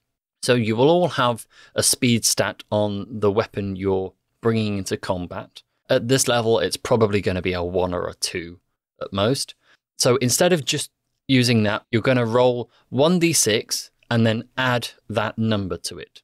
Okay, so we'll do that now, and I will also roll for the big beastie. Oh, big beastie rolled a 6, so that's going to be awkward for you all. Lovely. Oh, man. All right, so do we have our numbers? Mary is 3. Bo is also a 3. Oh, no. I rolled a 2. No. Hey, at Not least I got my great. 1 roll out of here. Statistically. Did you all add the number from your speed on? Yeah. Yeah. Okay. Yeah. Mine was a 1 + 1. Okay. Oh, God. Mary just starts praying. You know what? Honestly, after all Bo has seen, I think he also starts praying. I think Mary's regretting her changing of the contract to no acts of God. Okay, so the order of combat goes Beast, Mary, Bo, and Arby. Well, Mary and Bo, you technically have the same initiative, so you can decide each turn who goes first between the two of you. Okay, so the beastie's going to go. I will, just to be open, it will take 6 minor wounds to dispatch, and its attacks will do 2 minor wounds. Oh, man. Oh, But boy. it will only attack once per turn, and I will try to alternate. Otherwise, that's just mean. I'd really hate for Mary to die in her first episode. Well, she's in the right place for it. That's fair. Very short trip if she does end up passing on. All right, so the big anglerfish beastie will send out a spray of these fish towards Bo, I think. Sends it towards the big burly looking dude, looking quite angry. All right, so my attack is 2d6. All right, my defense is 1d6. All right, so ready to roll? Yep. All right. Ooh, here's one coming at you. What'd you get? A 5 and a 5. Ah. I got another 1. Oh my goodness. Oh, no. Our rolls have been poor, you guys. I know. It will be awkward if you die. Gotta get some sage in here real quick. Mm. Okay, so how this looks is this stream of fish, almost like a hose, just sprays towards Bo, and it just engulfs your head, and all the little fish are going nom, nom, nom, nom, nom, nom, as you go past. It's almost like a load of piranhas going straight past. Once they pass, you can feel there are like all sorts of scratches and furrows into your face, and you've got a nice shiny new haircut, but not necessarily of the style that you would pick. But yes, please mark down 2 minor wounds. It is now either Mary or Bo's turn. I feel like Mary would probably go first. Bo is dealing with Dazed, some... yeah. Hair-related trauma. Mary's going to turn to the boatman, actually, and just, like, shout out, "Canst thou help us, boatman?" I'm afraid your ticket says no acts of God. This freaking sucks. Okay. Man. Yeah, with a shout of frustration, I think Mary just, like, I mean, there's nothing to do but go. So, like, this is the first time she will purposefully unleash her chaos ball, and you guys got to look at it, like a good look at it for the first time. It's literally just like this warbling orb of different colors with like different flares of energy coming off of it. So it's got like icicles and then sparks and then like little bits of fire coming out. There's just a lot in there, and she holds it like a ball and then just like tosses it at the thing. So her attack does 2d6, but with her major injury, that goes down to 1d6. And I don't really think there's anything else I could do. I don't want to use a stress point yet. This may be a good time to bring you back to that. You can always try and utilize context. So it's an exercise in blagging. So if I were you, I would probably go, okay, well, it's a frankly enormous creature. It is quite close to the boat. It's quite difficult to miss. I see what you're going at now with the context within the part. fiction, how would your attack be more successful? Yeah, exactly. As you said, it's going straight to it. And it's got a lot of little pieces. So anything to break it apart. So, we'll stick an extra d6 onto that. So you're up to 2d6 now. If you're happy with that, the defense on the beast is only 1d6. I am happy with that. Appreciate the context clarification. It's all right. It's all part of it. I rolled a 2. 2 5s. Yeah. Nice. Finally, a good roll. Sweet. So that would be 2 minor injuries? Just the one minor injury. Just the one. On Okay. the thing. So you've knocked off one of its 6 things. So 1 down, 5 to go. Very nice. So you gather up this ball of energy and, for want of a better word, lob it Yeah. into this, and it slams right into the side of this skeletal anglerfish, and you actually see it come out the other side, and there's a hole where it's just passed through. But it doesn't seem to slow it down, though, for the time being. But it is now Bo's turn. All right, so Bo kept this this plank with a nail in it, and he's been carrying it around. And he just kind of looks, and he's just like, "All right, you want to play ball? I'll show you how to play some ball." As if it was a baseball bat, he just takes it and he just swings right for the fences. So this is a great club, or the equivalent of, which has a 3d6 attack value. Sweet. Ooh. All right, yeah. If you're ready to roll, I'm not gonna offer any extra bargains or anything. I'm happy just to roll for defense. Yeah, let's do it. Let's do it. Okay. I rolled a 3. I got 2 5s. 2 5s again. Wow. Yes, Wow. here we go. What does this look like when you make contact? So I'd imagine that Bo is going for the hole that Mary made, and just trying to make it larger, maybe make it, kind of off balance. And so I would imagine that he hits this thing and just a whole bunch of these like little fish just kind of, get Fly flung off. back off Yeah. into the river. After he swings through, he kind of flips the board in his hand and he's just like, "Well, nobody told me I could play baseball, but a home run is a home run." Nice. Okay, so that's 2 down, 4 hits to go. Arby, you're up. So my trait is innovative, and my primary weapon is this homemade phaser that looks a little bit like a cordless facial hair trimmer. Yeah. My idea is that I will make some quick adjustments. Usually this targets an individual, and I'm hoping to quickly adjust my settings to turn it into like a cone or a blast in an attempt to break this fish monstrosity apart a bit. And I was hoping I could use that to get 2d6 on my attack. Was that an extra 2d6 or 2d6 in total? 2d6 in total. Yeah, I'm all right with that. And roll it. I got a 6 and a 2. Oh, I got a 5, so that extra one really helped you there. So what does this look like? I think, he pulls a little Allen key out and like fine tunes it real quick, kind of like a sonic screwdriver or something, and then he pulls it out and just blasts. And the thing, it doesn't tear a hole through it, but it like kind of makes it lose its form a little bit, and fish start falling off because it's like disrupting the larger form of the entity. Yeah, well, we can say that maybe there's like a component of ultraviolet light as part of that ray, which the fish are really not used to down there. So they just kind of freeze up and dry out and start falling off. Nice. It's pretty sweet. All right, we're halfway there. All right, and it is Beastie's turn again. So as you can imagine, it's not best thrilled that it's been met with resistance, but it's going to take a bite, I think, out of Arby. Well, it's going to try. So I'm going to roll for attacking.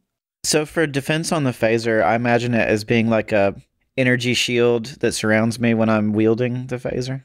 But it's just 1d6. Flavor it however you want. It can be like dodging or ducking or whatever the fiction dictates. But yeah. Oh yeah. Oh. Let's get some of that in. That's not a good phase. No. Well, I rolled a 4 and a 1, but I got a 1. So. I think you need to change dice. Yeah, I can do that. 2 minor wounds, right? Yeah, so the giant anglerfish kind of rears up out of the water and takes its whole mouth directly over Arby and just chomps right down. And I think it'd be quite fun if you're now just in its mouth. Like mechanically, we don't have like restrained or anything like that, but just you're kind of within it for the time being. So yeah, knock off 2 minor wounds for yourself, and then we'll move on to either Mary or Bo, depending on who fancies going first. Bo kind of looks over at Mary, and he's just like, I think I got a plan. Send one of those, what'd you call them, chaos balls? Send one of those over here. I'm going to see if I can whack it. Is there any way we could do like a tag team attack? Yeah, I don't see why not. So, if we quantify this as a group roll, just with you two, then we do have an extra mechanic to bring into this. I wasn't expecting to bring it into combat, but why not? So, how group roles work is when 2 or more members of your group are working to achieve the same goal, and actually both putting in effort. So in this case, would definitely qualify. The whole group rolls as 1. So as a team, you start off with 1d6, but then you can add your individual traits and any context on bargaining to add dice to the pool. You can, as I said, you can bargain, but you've got to be careful with group ones because any negative effects you bargain for will apply to the whole group. So if you say, can we get an extra d6 on this, but we'll take a minor wound out of it if we lose, that happens to everyone, which is technically collective punishment, but it's a board game. It's fine. So we'll start off with the 1d6. I'm more than happy combining your attack powers, so the damage would stand at 2 minor wounds. I think that sounds great. Yeah, I would say we could throw one in there. Probably this fish is pretty busy trying to eat Arby, so it's probably not paying a ton of attention to us. I can say that's true. And especially since it's so close to us on the ship, it would be really hard for Bo to miss, I think. I mean, you'd hope so. I know I'm not in this group role, but can I suggest something? Yeah, feel free to suggest stuff. What if they get an extra d6 if it lands, but the downside is that I take a minor wound because I'm inside the creature? Ooh. Are you okay with taking on that risk? I mean, it makes sense narratively to me. That's true. Yeah. So you're saying that if they win, then you get injured? Yeah. I mean, I'm in the mouth. If you hit it hard enough, I'm gonna counter offer. I'm gonna say, if we win, what if, because we're so close and we're coordinating this attack, what if the fish takes 2 injuries, but Arby also takes an injury? Well, how about counter your counter? What if we say that at the moment you're, in terms of dice rolling, you're still up to 2d6 as far as I'm aware. I'm gonna discount Mary's burnt hands for this. So we're up to 2d6. In terms of damage, if you want to try and take it out in one fell swoop, then I will allow you to up your damage to 3 minor wounds, which would take it out. But should that attack hit, then it will go through and hit Arby for 1 major wound. Ooh. Actually, you've already taken 2 minor wounds, is that correct? Yeah. So that would be equivalent of 3 minor wounds for yourself. Okay. Yeah, I could do that. Because I'd still only be at -1 until I get another wound after that, right? Yeah. Okay. However, at the moment, if I win, I'm still only just rolling the 1d6. If I win, then I think Mary shoots off the chaos ball and Bo tries to hit it, but the ball just blasts the board in and half. so we don't get anything. I'd take that. I can work with that. If you're comfortable with that, I'll follow your lead. Player is extremely risk averse. I like this plan because if it goes off, it'll be an awesome ending to this combat. Yeah. Okay. All right. Who Don't wants to fail me roll now. this? I think we should each roll 1d6. All right. Okay. We're all You're rolling like, some. please. I got a 6. Did I get? I got a 6. It would be really awkward if I got a 6 as well, wouldn't it? But I got a did not. 2. Yeah. So Bait and switch. So Mary charges up the mother of all chaos balls, launches it towards Bo, who swings the bat at it. I'm going to say the bat breaks anyway, but the ball just redirects and smashes directly into the head of this giant anglerfish, and it goes straight through and also takes out a chunk of Arby on its way. But like bowling a really good strike, the bits of the anglerfish just fly absolutely everywhere, and it starts raining bits of fish as we go. Arby, how dost thou fare? Arby spits up what looks like tapioca pudding. If you've ever seen the movie Alien, you might know what I'm talking about. And he's just like, I'll survive. Oh, that was something. Bo, thou art excellent at football.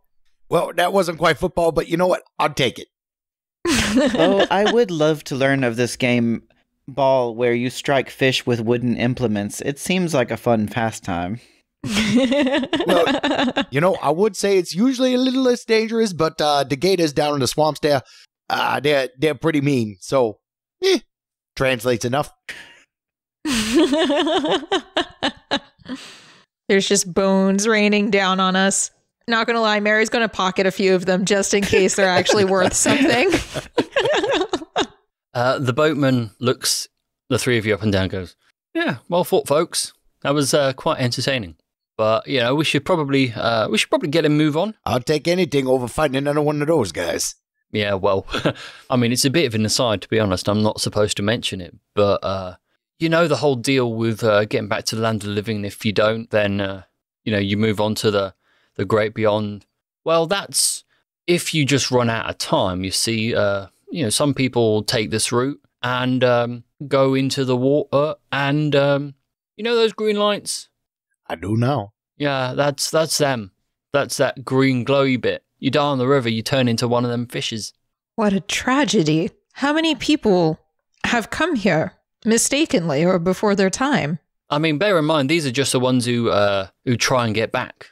But it's all right, because you managed it, so congrats. Man, that ain't right. No, it all feels afoul. If we have a moment, Arby would approach Bo. Since he already asked Mary, he's going to grab the amulet and first he's going to look at it a little bit. Do I see any other details on this amulet? Is there anything I'm missing on the appearance of it? Let's say it's got an artsy depiction of, let's say a dragon sleeping. And I would approach Bo with it, and I would say, Bo, I feel kind of rudderless, perhaps, at the moment. This amulet I'm supposed to return to the land of the living. I'm not sure whether I should return it or whether I should cast it aside. How do you decide when making a difficult decision, what the best course of action is? Well, a lot of my decisions, they kind of come in a moment. I don't have a ton of time to think about them. So I feel like that's just kind of how I live my life. I just don't really think about them. So, I go off vibes. Let me take this for a second here. And Bo kind of looks it up and down. He notes the dragon iconography. And he's just like, well, no, I have. That's not even a power 5. It's probably, if it's any kind of magic or something, it's not even a power 5 school. That's not even going to do nothing. I would say don't even worry about it. Sage advice. Look now, last time we played these guys, we got dragons in our world too. So we played them, we beat them. Oh golly, it was like 77-3. Look, when you got Bodu set around on that field, you ain't got nothing to worry about. These tigers you speak of must be very powerful. Oh, sure we are. We won the national championship. Arby will take the amulet and return it back to his pocket. At the sound of championship, Mary will turn to Bo and say, "Thou art a champion?" Champion of the whole nation, 2019. We went in there and we shocked the world.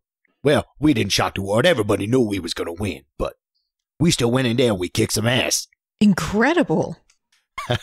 Well, I did injure the quarterback on one of the play. He was out for 6 weeks with a high ankle sprain, so kinda. If thou art a champion, art thou also a knight? No. The Knights are down in Florida. We're the Tigers. So you are not a sir. You are not Sir Bo. Then what is thine formal address? What, you mean my full name? No, my full name I guess is Bohannon, but nobody calls me that except my parents. Sometimes Coach O if he's really mad. Then perhaps if not a sir for a knight, then mayhaps I'll think on a proper formal address, since thou art a champion after all. I ain't going to say no to that. Mary, I don't believe I have learned anything of your station. In your home, what position do you hold of importance? Oh, well, I am my father's eldest daughter, and while in truth I would like to be part of his mercantile business, it is my duty as the daughter to be married. And so I am, in fact, betrothed to a fellow merchant. You seem much more capable of many things other than marriage. Oh, well, surely thou must not understand the importance of such a thing. Marriage is mine highest honor. Marriage is nice, but it ain't the highest honor. No, the highest honor. SCC champions. Well, were I born a man, then mayhaps thus I would also be a champion. No, anybody can be a champion. We did that whole Title IX thing decades ago. Our women's basketball team is one of the best in the country. A team of women doing physical activity? Methinks thou art a little funny. Twould never be. As much as I love listening to you lot jabber on about balls, I guess.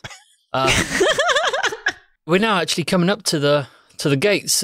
Just if you look ahead of you, you see that giant glowing archway in the river? Oh, sure, now that you're pointing it out there. Yeah, that's it. Coming right up to it. So basically how this works is I'll just steer the boat right on through, and then you will be taken off to the land of the living, and you will corporealize, wake up, whatever you want to call it, in the exact spot that you died. So we've got a few minutes. Yeah, I could probably give you the whole spiel. So first of all, good luck. Thanks for choosing me. I realise you have a choice of underworld boating providers, and I'm honoured that you happen to stumble on my peer. There is one more thing before you pass through the gate, though. It's quite an important one. So the thing to bear in mind is that when you travelled from the land of the living to the land of the dead, the one thing that did travel was your souls, right? That means your bodies were left in the land of the living. So, if for whatever reason your bodies have moved from the spot in which they died, you will appear in a different location to the body. So you will turn up at the exact point at which your soul left your body. But if your body has scarpered for whatever reason, you might want to go find it, because if your body is destroyed for whatever reason, then you will be left as a wandering spirit in the land of the living. And let me tell you, that ain't fun. I don't like the sound of that. Indeed. What is the time? How long have we been here? I don't think it's probably too long since you've been gone. You know, you made pretty good time, to be honest. You know, I've had some people down here really, they take their time, and like bits of them go all kind of translucency. They take that long just getting where they're going. So I wouldn't worry too much about it. But, you know, you may need to go find your bodies before it's too late, if you get my drift. Drift. Yeah, well, I was going to say, speaking of drift, we appear to be drifting under the archway. I guess it's time then. Let's do this. So the boat travels underneath the archway, and you see there's a light coming from inside the arch. It's absolutely enormous. So you can see the surroundings on either side of the archway in the river. They just keep flowing on past it, but just this archway is just light emanating. And as the boat starts to go into this light, you kind of can't see where the boat is anymore. It starts to kind of dematerialize, and you find yourselves just in this white void for just a few moments before that too disappears. And you find yourselves, in a sense, waking up back in the land of the living. Are we in our bodies? That's a good question. Oh, no. Okay, so there is there's a luck roll in this, right? Can I roll a luck roll to see if our bodies have not moved? Or would that be too much? Well, personally, I know that they have. What we can do is provide a luck roll for a handy clue. Yes. That appears just at the moment you need it. Perfect. I will use my luck roll for that. And roll. I got a 4. Well, that's handy. I got a 3. Oh my god. Ooh-wee. So. Oh man. There's some real tension built into these rolls, isn't there? There are. It's like, I'm so surprised by how tense it is just to like find a clue to our bodies so we don't go back to the land of the dead. Well, I mean, if you didn't find your bodies, you'd be stuck in the land of the living as spirits. Oh, even worse. So you wake up you rematerialize in the offices of Dr. Crod III, who now you come back to the land of the living, you remember having to go see because you were coughing and sneezing and turning pale and feeling really quite awful. And what happened there as well? You died there. That's exactly what happened. But at that moment, because we got a fortunate luck roll, at that exact moment, Dr. Crud himself wanders into the room going, "It's time to chop up bodies. It's time to chop up bodies. It's time to chop up bodies and get myself some cash." Yeah. No. Oh, that Kuyan better not. I know. Oh my goodness. And then an assistant runs in, goes, "Oh, Dr. Crud III, Dr. Crud III. That woman is here. Miss, what was her name? Miss Buckler, Ramona Buckler. She's here to pick up that scrap that we had lying around." "That's great. Send her into the waiting room on wing D. Yeah, I'm chopping up them those other two wing C. So they should be right next to each other. But I mean, she was more than welcome to take a watch. We're going to be cutting off the legs first." Oh no. Oh man. Mary just turns to the other two and says in a panic, "We must away quickly. Wing C and D." Arby just as quickly as he can gets to his body. These legs are worth too much money. All right, trying to find your own bodies before it's much too late. Got the two meats in Wing C, the scrap pile in Wing D. Do you guys think we should split up? I think we go 2 and 1, and then we try and meet up once we're back in. I think the biggest thing is getting back into our bodies. Yeah. Especially if if Arby is in scrap right now, we should probably be really fast about finding our bodies so we can go and save Arby's from whoever this Ramona Buckler is. I feel like I would be the least familiar with the layout of this building, maybe because I am an android and they don't visit hospitals very much. So I think as much of a hurry as I am in because of Ramona trying to scrap my body parts, I would just follow you guys and hope that you know the direction better than I would. From there, C to D seems like a logical jump once you find your location. That's fair. So do we have to do a roll to see how quickly we can find our bodies? I think it's a bit more fun if we start making our way up, and then if there comes a point where it becomes really important to get past, then we'll do a roll. Perfect. Yeah, so I guess all three of us are just booking it to Wing C. Yep. So out of that door, let's say, because being spirits now, you can kind of just glide through most of them. So you see, as you go, like people walking, it seems Dr. Crud has now opened a slightly larger clinic. It's more of a hospital now, but of course, hospital is in quotation marks. But he is himself making his way over to the chop shop, as he likes to call it. I'm concerned with the fire-breathing kittens having hired this doctor before. Do they trust this individual with their biological body parts? Well, he's he's all right. Like, I don't know if I could trust him so far as I can throw him. I'm going to have to read up on him if and when we get bodies back. I mean, he's not going to be my first choice, but, you know, if you've lost a limb, you will get another limb back. It just might not match. So just go in the leg lost and found? Yeah, that's pretty much it. There's a bucket.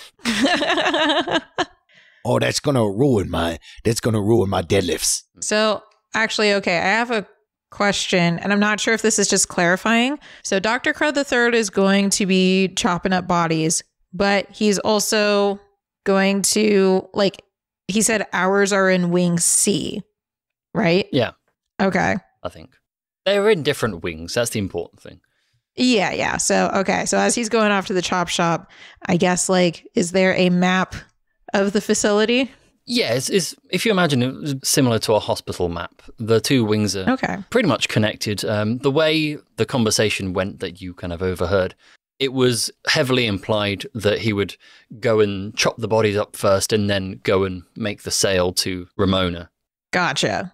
I guess my question is, does he already have the bodies in the chop shop, or are they still in the wing? And I don't know if that's something we would know or not. For a bit of extra visual context, Dr. Crud III is like a bipedal elephant.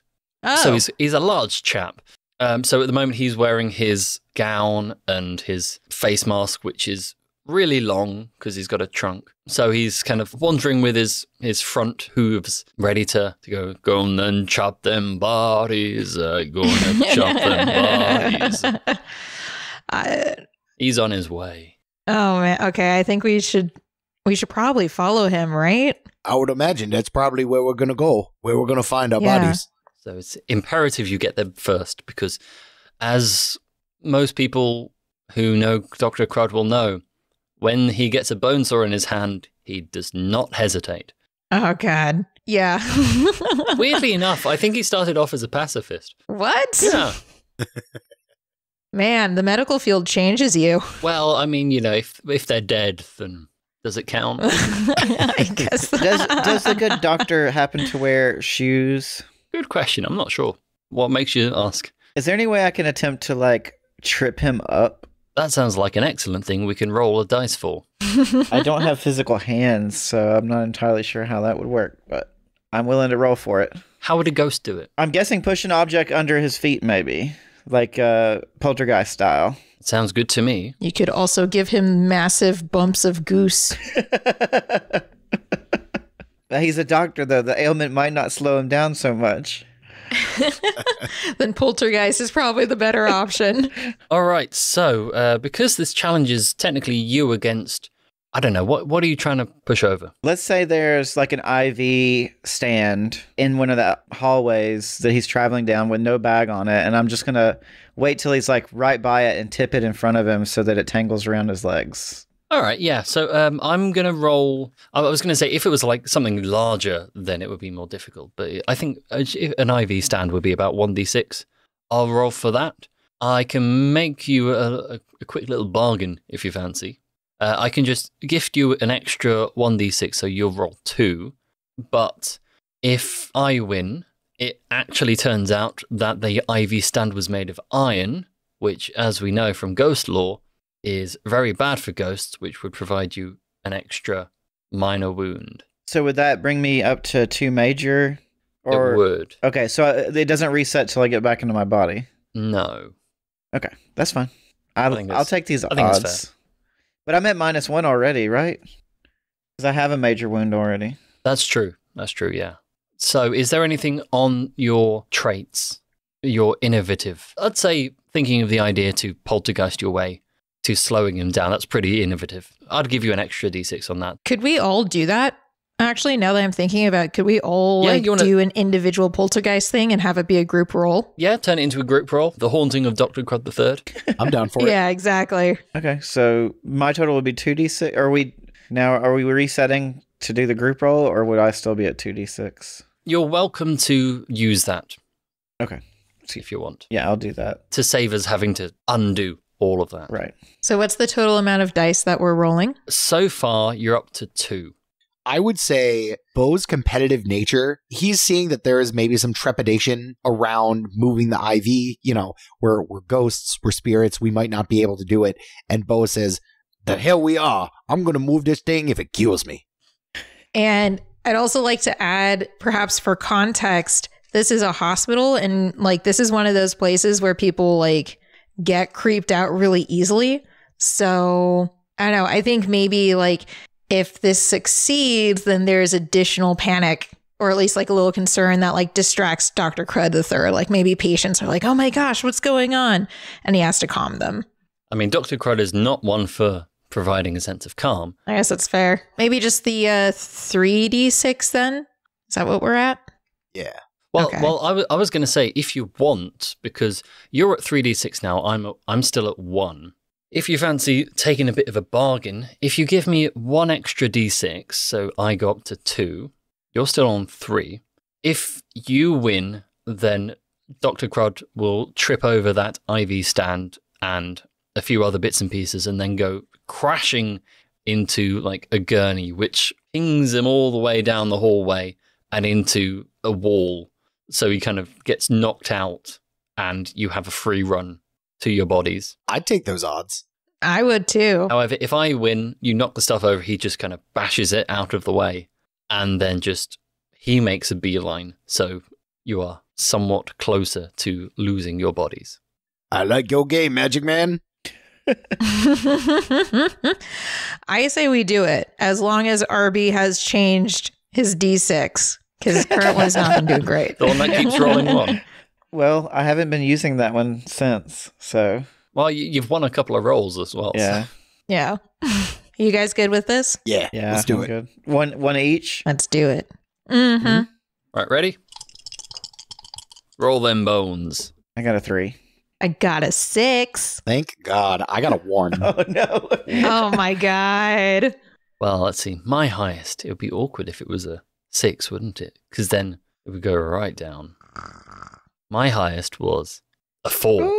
Oh my God. You did. Jeez, GM. Come on. I thought you were serious that time. So, what happens is this. You all go in a bit of a football huddle, instigated by Bo, I imagine. A little ghost huddle. And go, ready, go. And so, actually, Bo, if we're taking this whole thing as a football analogy, do you want to lead? Yeah. So I think as a middle linebacker, Bo is used to being kind of like the captain of the defense, the field general, if you will. So he is taking stock of things as the situation begins to unfold. And he's just like, okay, so first things first, somebody's gotta knock over this IV. Next thing, there's a light. I'm gonna go ahead and I'm gonna break it and I'm gonna throw the light bulb shards on the ground. And then somebody grab the gurney and push it as the doctor's confused. All right, everybody got the plan? Yes, sir. Affirmative. All right, ready, break, go Tigers. Go Tigers.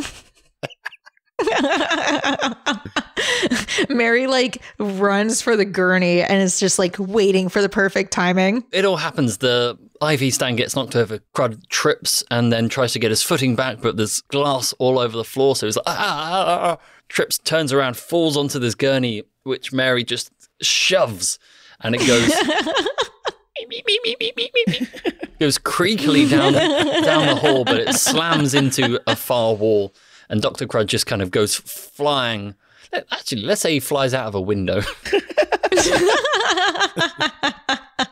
And he lands in like a big pile of garbage on the other side, because naturally he just chucks it all outside probably. Oh, no. So he's going to wake up in a pretty bad situation. Glad I'm not that guy. All right, let's go find those bodies. Okay, so straight down the hallway, it's maybe 2 extra doors. They're both those kind of double medical ones you can slide a gurney through. 2 into there, you come into this large circular operating theatre with the 2 gurneys holding your bodies in the middle of the floor. You've got some lights above it, and in tiered seating around the place, you have people sat and watching, none of whom you recognize, luckily, because that would be some awkward conversations. So the bodies of Mary and Beau are lying there, both looking quite snotty, but otherwise undamaged. Mary, you will be thrilled to notice that the hands on your physical self are not burned in any sort of way. Huzzah. So Beau looks over at Mary and he says, well, this is us. And he just makes a beeline for his body. I'm not sure how they do this, but I know in the movies they just kind of float in. Mary will just follow Beau's lead and I don't know. Yeah, just kind of like go up and like try and grab her body, I guess. Mary, once you kind of try and grab your body, and once your spirity fingers get in contact with your fleshy self, they kind of just overlap and you get sucked in. Ugh. Beau, I'm continuing the theming. I'm imagining you're running towards it like you're heading for the end zone, and you kind of dive right into it as if you're doing a touchdown. Arms outstretched, making sure the ball crosses the pylon, if you will. Yeah, as far as possible. Oh my gosh, what if like the force of Beau's like spirit tackling into his body literally just like flips it off the table? That sounds perfect. Yes, that happens. Love it. Beau leaps into his own body, and the extra force just sends Beau flying off the table, to which everyone around kind of jumps. There are a couple of shrieks from some of the less stable members of the audience, which is a bit strange considering they've come to see basically an autopsy. And Arby, concerned that they might not see him after they arrive back in their bodies, as a way to remind them that we need to get back to my body, I'm going to flick the lights on and off. Nosferatu. Well, I think at that point, every audience member is going to book it right out of there. They've seen enough. Mary just like immediately sits up straight, like right angle, and gets off the podium and is like, "Come, Beau, we must away to Wing D." As everybody's running out for the doors, Beau is just pointing and yelling. And that's right. You remember that name, Beau Doucette, SEC champion. No one is listening to you. They're all trying to make for the exit. As they should be. All right, let's go bring our robot friend back to his body. Okay, so you make your way back out of the operating theatre. It's a strictly 1 in, 1 out policy in terms of doors. You make your way back into the corridor. It's the same path Crud's gurney took. So you follow that path briefly till you see a sign saying Wing D. You follow that down and you go into a waiting room there with a rather annoyed looking Ramona Buckler, who is, for all intents and purposes, a 140-year-old devilkin with a devilkin? red skin and black hair. Oh boy, Mary's about to have a field day. I think Beau looks over at Mary and is just like, You go. I'll distract him. Well, it's about time you got here. I've been waiting for an hour for this pile of scrap. I mean, you say it's worthless, but If it were worthless, why are you making me wait? Everything's going to go into vague Southern, as like if I need to do any sort of American. It says sultry. I'm not sure what sultry means. So here we are.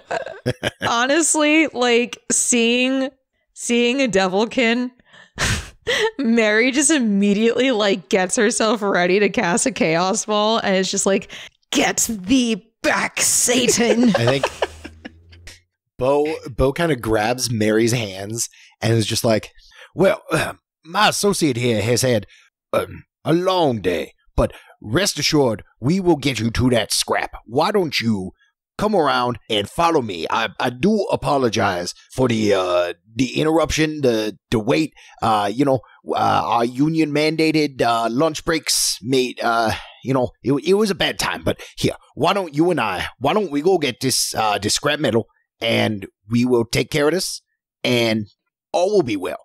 and Bo tries to usher this woman back out the way that they came, so away from Wing D. Well, how about we call that for... I think we're basically running right up till the end of this. How about we call that one final challenge? I love it. Nice.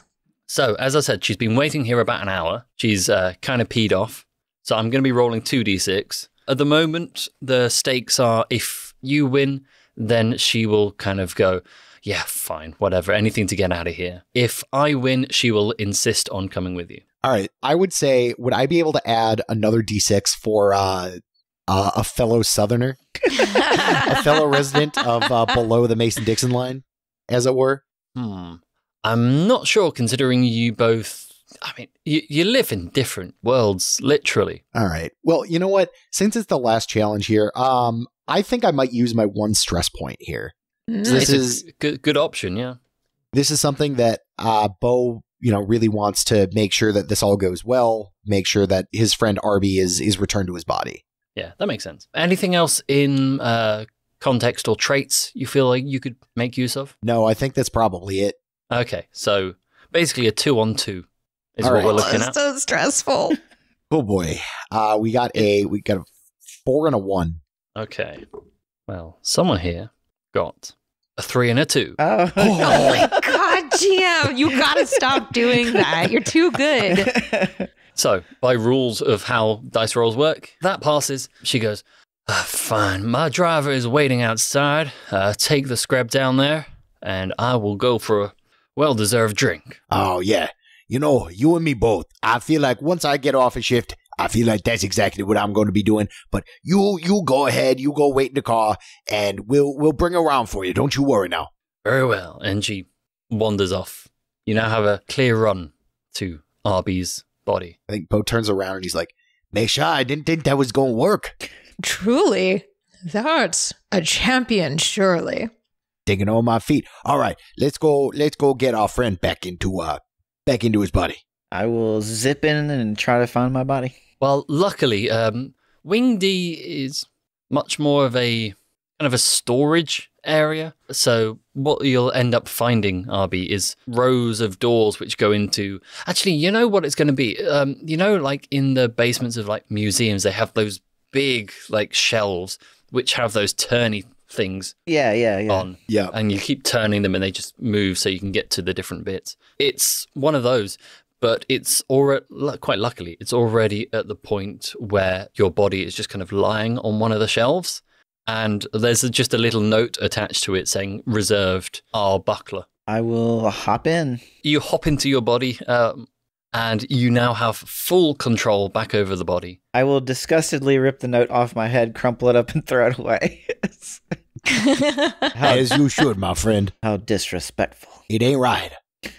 Now, I think there's only one thing left to try and figure out. Arby, what do you do with that medallion you were given? Because it does appear now just to be on your person. So the player is awfully suspicious of this amulet and thinks it's a terrible idea that I brought it back. But Arby, being new to consciousness and I guess like a normal sentient life, would probably do what was asked of him and return it. I don't know if that is a future adventure or if that's something we're trying to wrap up at the end of this episode. No, we can just say it and it happens. So we can just walk through it. So he would probably bring it back there and place it on the tombstone. She said she had a sister. She didn't name her, but I imagine I could find somebody who knows that and return it to the gravesite. Yeah, I think probably within the conversation you had already, she would provide you with, like after you agreed, she would provide directions and like details of the tombstone, so you'd be able to find it. Because otherwise, like, that would be real stupid to be like, I'll put this on my sister's grave. I'm not going to tell you where, though. It could be anywhere. What I don't know is, would Bo and Mary join me, or would it be a solo thing? It's up to them. I may as well see this true. Yeah, Mary would join too, if only to know like where it's being kept in case some mysterious things happen. Well, let's say at about sunset, you manage to reach the top of the hill where there's this singular tombstone. There's a tree, maybe let's say a cherry tree growing there. It's nice and quiet. And as the sun sets, you kind of put the amulet on top of the tombstone and just kind of stand there watching the sunset and head off back into town to go and live your lives because you've successfully regained them. Well done. Ah, that was so stressful in the best way possible. I think Mary's glad to be back, but also a little upset that she wasn't just back where she belonged, like back in her own time. Well, step by step. It's a work in progress. We'll get there. I don't think it would have been so bad if we had remained in the land of the bones. Are you saying that because you do not have bones? No, the vapors were very pleasing. Anyway, I think that's the perfect place to leave it. That, for all intents and purposes, is the end of the episode. But what's this? Epilogue time. I knew it. I knew it. It was bad. That night, a storm is brewing in Nicomoy. Rain lashes against the windows in the city. No one wants to go out because the streets are turning into rivers and all the trees in the area are creaking and swaying and you think they're all going to collapse. However, on that one little hill, everything is completely calm until a bolt of lightning cracks overhead and a hand slowly rises out of that grave, and a voice on the air whispers, "My spirit, your body, dear sister. We will be unstoppable." And that's where we're going to properly end it. What did I do? Thank you so much for listening to this week's episode of the Fire Breathing Kittens podcast. We will, of course, be back next week with a whole new system, a whole new story, whole new characters. You're in for a wild ride, whatever it is. But as far as Dicing with Death is concerned, if you fancy playing this for yourself and helping develop this game as it goes, you want to be part of the playtest, drop an email at dicingwithdeathtttrpg@gmail.com. If you haven't left a review of this podcast yet, what are you doing? Go do that now. It takes like 2 minutes and it helps us reach new people, especially if you don't fancy telling people, which is fair enough. Anyway, that is it for this week. Let's say a fond farewell to Arby. Arby is staring off at this impressive storm, and he looks down at his arm and he says, "I have major bumps of goose right now." Bo. I don't like this storm. This reminds me back home in not the good ways. And Mary. Temptation perhaps does not befit an honorable man, but suspicion does. Bye. Bye. Bye. It's that part of the show again, where we tell you about a podcast you might enjoy. Have you heard of a Trauma Survivor Thrivers podcast? A Trauma Survivor Thrivers podcast provides mental health resources. Through interviews with mental health experts and trauma survivors, Lauralee Binstock shares her own personal story to take you on a journey to mental wellness. Check out a Trauma Survivor Thrivers podcast.